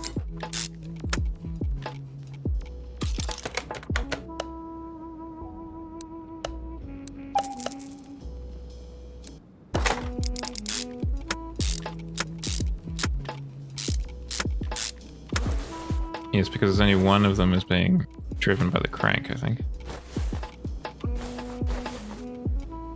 Yeah, I think that's us done.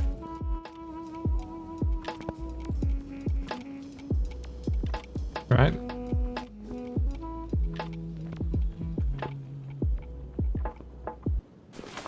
I'm not missing anything over here, right? I think we're good. Well done. You're making stacks on stacks on stacks. You'd love to see it. Now, I'm almost certainly not going to finish this car before the night is out. But I want to at least take it to the dyno.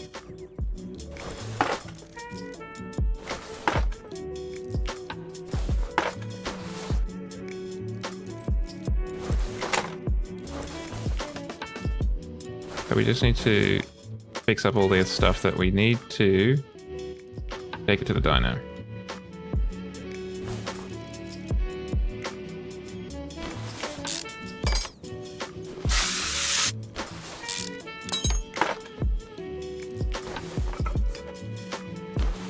Like, I don't know if this stuff necessarily needs to be fixed, but it would make sense if the drive wheels weren't rusted.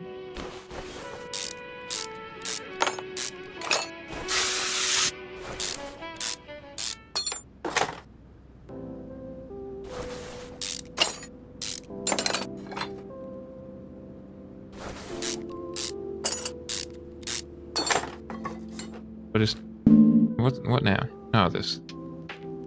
We won't worry about fixing the steering and stuff.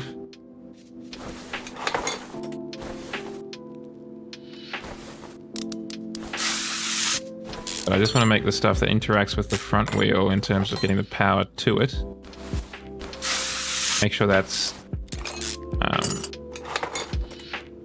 you know, new or rustless. So in theory, if that's preventing it from, or in theory, if that would prevent it from getting the maximum output on the dyno, it won't.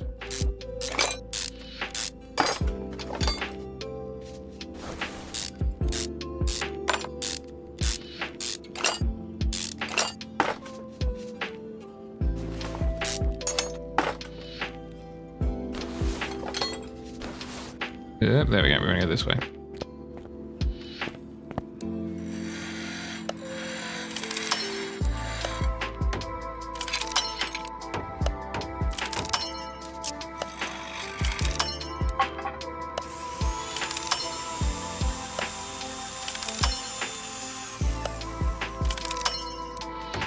Luckily the starter motor should still work with us because we're using the same engine. Just much better.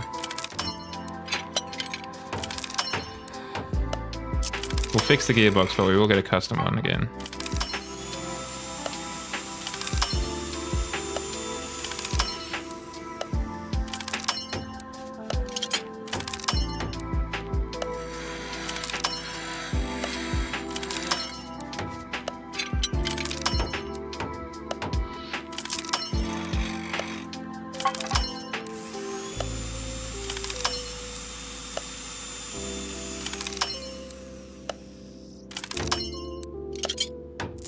Oh, luckily we didn't break it. I can do with try again rather than wasted.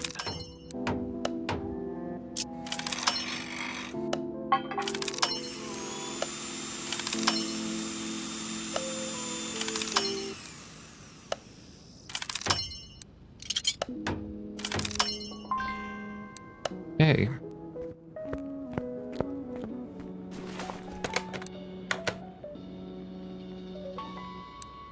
Front knuckle.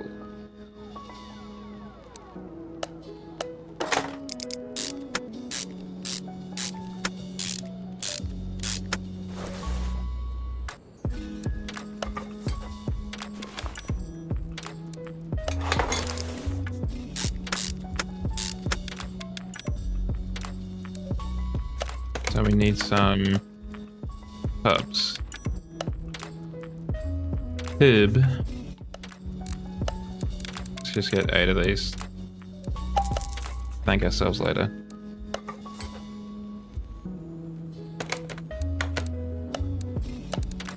We'll almost certainly thank ourselves for these later.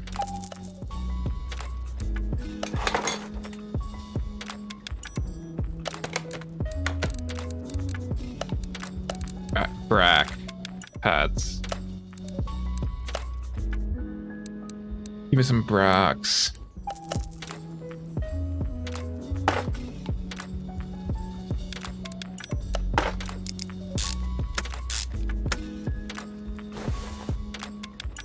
Just put back on these ones again.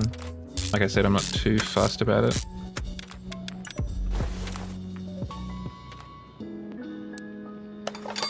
As long as we can keep pressure on the rollers, that's the important part. And we'll almost certainly run it again. Once we've actually fixed the whole car up. Because it will be interesting actually to see if there's a difference between just the engine being fixed and running the dyno and everything being fixed and running the dyno.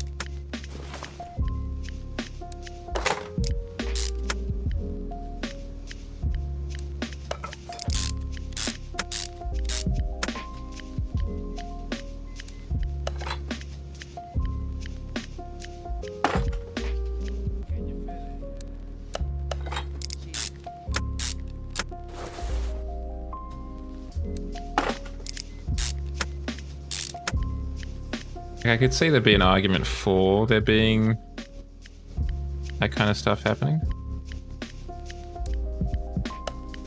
Okay, while we're here, buy a fuel tank.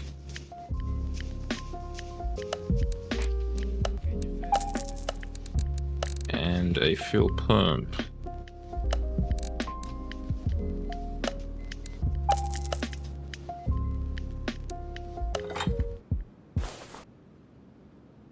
And you get... Okay. Let's buy some exhaust pipes.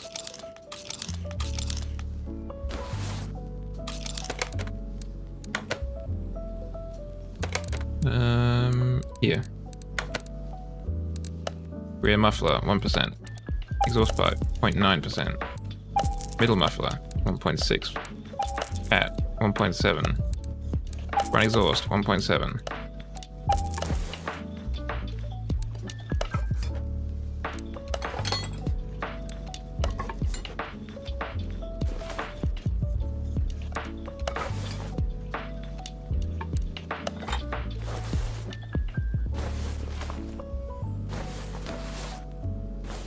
Okay, let's lower her down.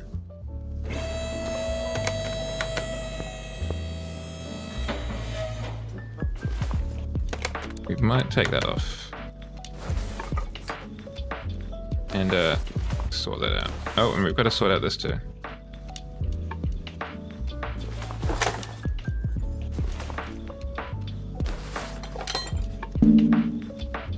Let's clip to the back. Ooh.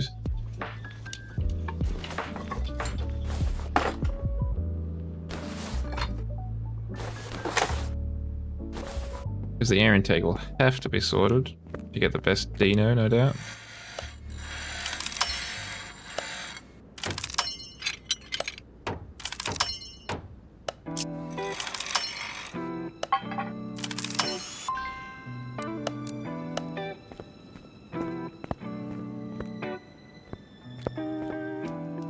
get you back.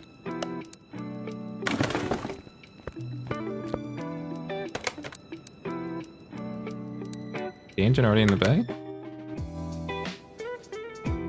No it ain't.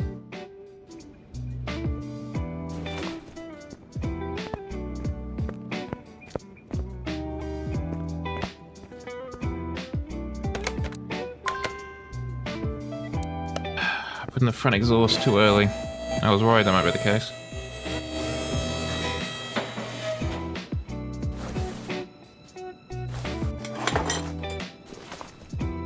Now it might work.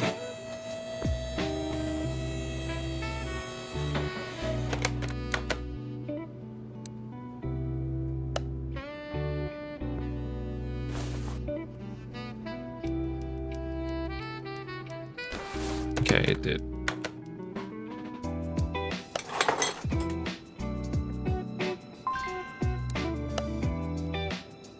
Let's get a radiator fan in here.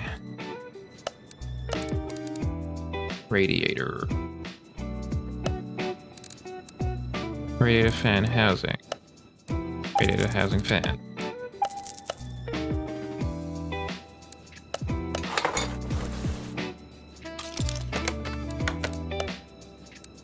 Air filter base type A. Air filter type A. In you go. In you go.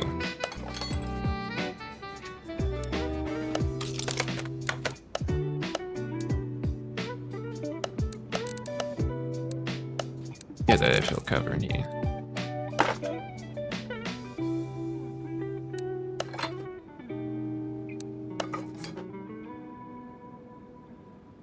I feel like 3 clips out of 4 is probably enough. I'll buy another one just for you. And say I don't do nothing for your game.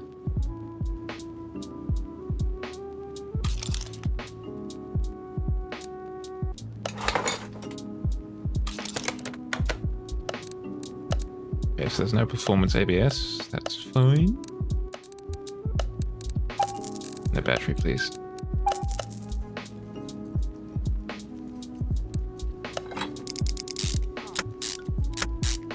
I'm not entirely certain this car would actually have ABS. I have a feeling it might be slightly before it was a more standard feature. Maybe I'm wrong. Maybe I'm doing it a disservice.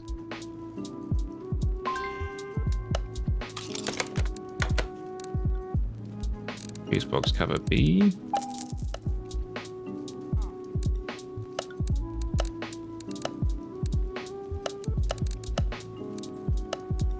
And the brake servo.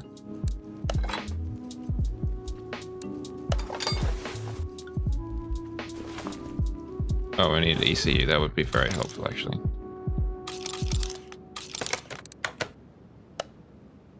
An ECU would go down like real smooth.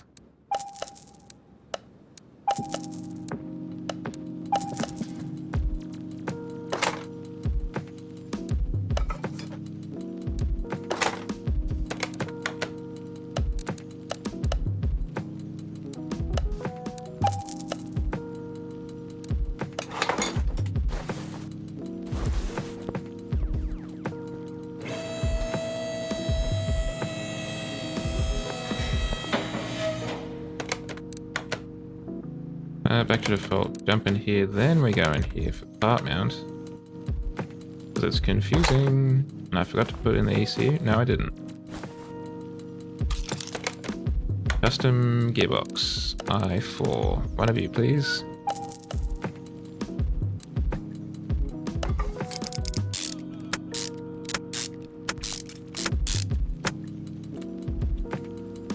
Drive shaft in there. Get the wheel hub in here. Get the axle in.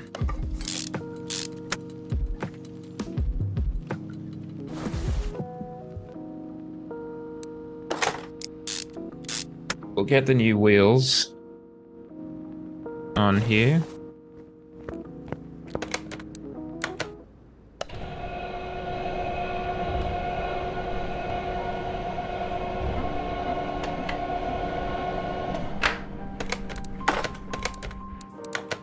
Can I do anything with these rims? Can I like repair them? And that works well. Because then we just need to get performance tires. Probably race tires. Good plan. Slow and steady wins the race after all, right? Okay, it's exactly the same wheels as the last car. Got it written on a notepad because I can never remember when I'm actually in the shop. We'll buy 4 because we'll eventually put them all on.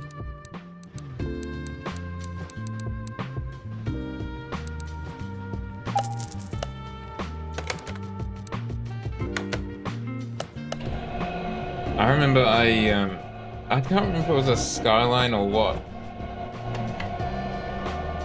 But earlier in the playthrough, we were down to like $1,000 because of one of the campaign missions, and we just couldn't afford to complete it. So we had to just scrape together just pennies basically to do other missions to just earn as much money as we could. Finally finish off that thing. And ended up getting like 30,000 credits out of it. Like, it was worth it in the end, but it just took a long time getting there.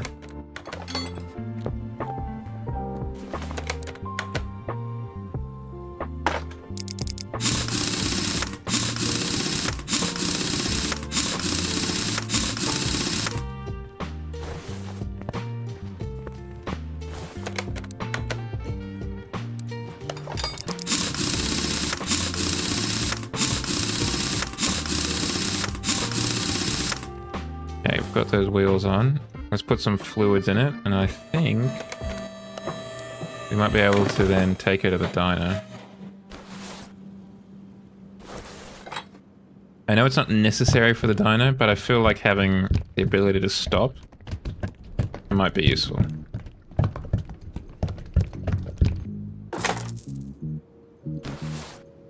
Now this one is definitely necessary for the dyno.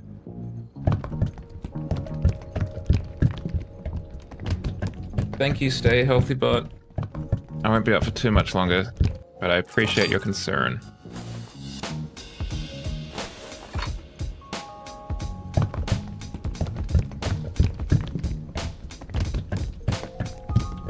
Into the coolant orb.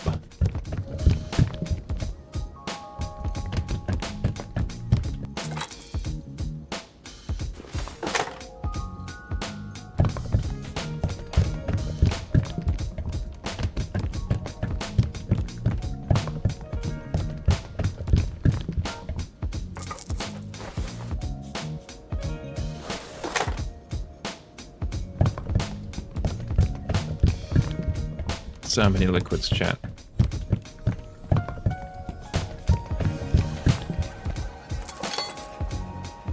think we should be alright to dyno this bad boy. Engine can't be started. Well, it seems I spoke too soon, chat. Why can't the engine be started? It doesn't have a starter motor.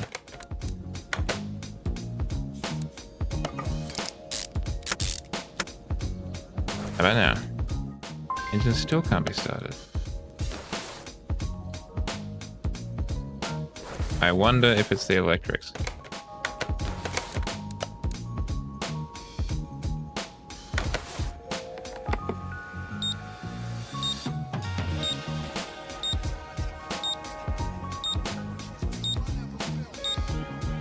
Oh, well done. Okay, so all the stuff I could check with the OBD is fine. I reckon it's the multimeter stuff that's not up to spec.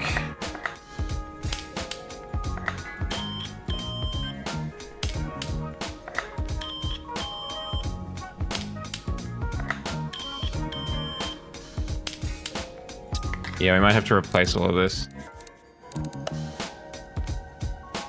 Yeah. If it's anything... Nope. I didn't want to take off that clip. If it's anything like the one that I had to do, there's a lot of bodywork stuff. It's just really expensive. Okay, no, we're not missing anything else. Just strip it all out.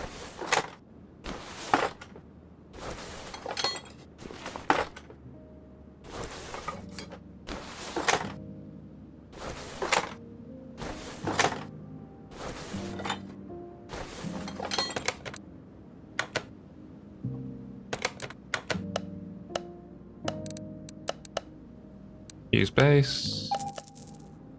Relay type B. Medium fuse base type A times 2. Relay type C times 2. Do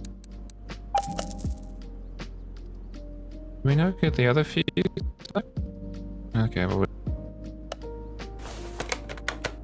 just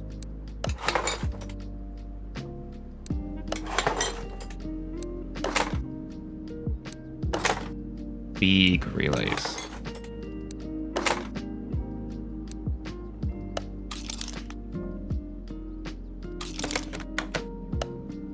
There we go, fuse type B. Okay, so we've got all new fuses and stuff. Yeah, it's not cheap, right? The steering rack is super pricey. Okay, so it starts now. Excellent. Let's get a 6th gear.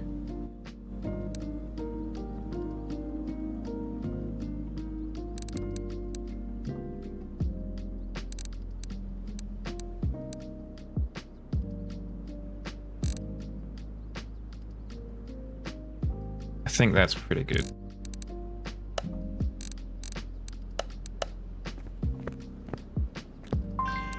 Alright, so 280 basically and 380. What do we got now? And the Katagiri Tomago X-Tech.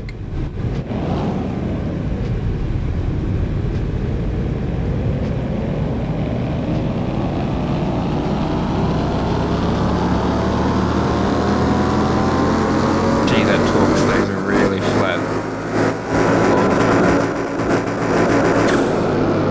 Hell yes. 460 and basically 600 newton-meters of torque. That is a nicely performing car.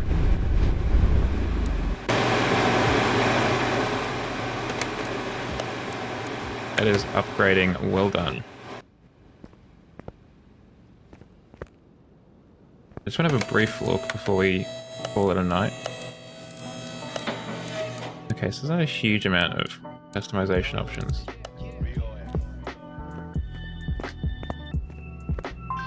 That's right, we already fixed those, didn't we? Basically the ones we already had.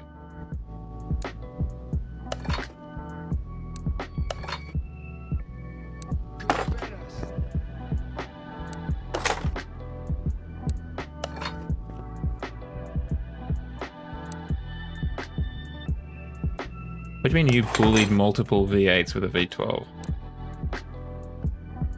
Were you insulting them in the playground? What were you doing?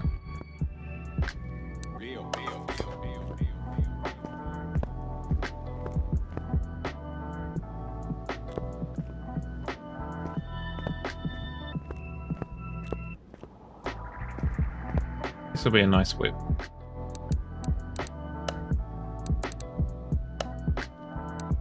But it is just become Sunday over here. It is 12:06, as you can see in the bottom left of the old screen. So your boy needs some rest, which means we need to find someone to raid.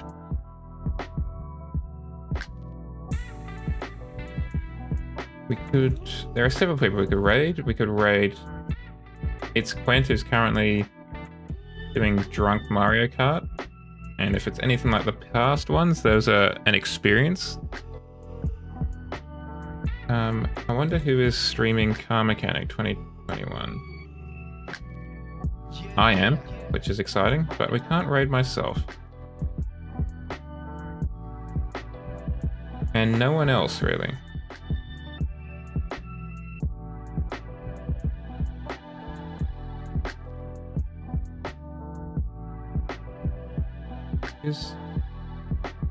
I can F that.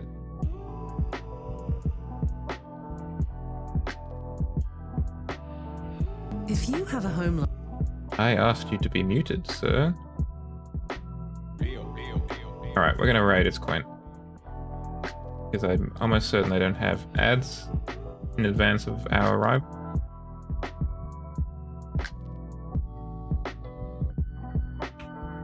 Thank you for coming, chat. Thank you for joining me. I appreciate it immensely. Thank you for the follows today. I hope you have a good rest of your weekend, however long that is. I will see you on Wednesday when we continue playing through Need for Speed Unbound and working our way towards the final race, which I think is just called the Grand. And then on Friday, as usual, we'll be having Forza Horizon 5. And on Saturday, I don't know. I don't know if we'll be doing more of this or more Need for Speed or more of that new, or sorry, not more, or having a look at that new off-road mechanic game. The demo's free on Steam, made by the same people as this, or at least published by them.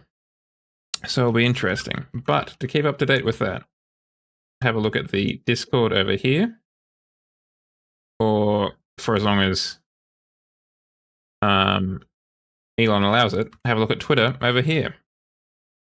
Until then, have a good rest of your week. I will see you on Wednesday. Let's go say hi to Quint.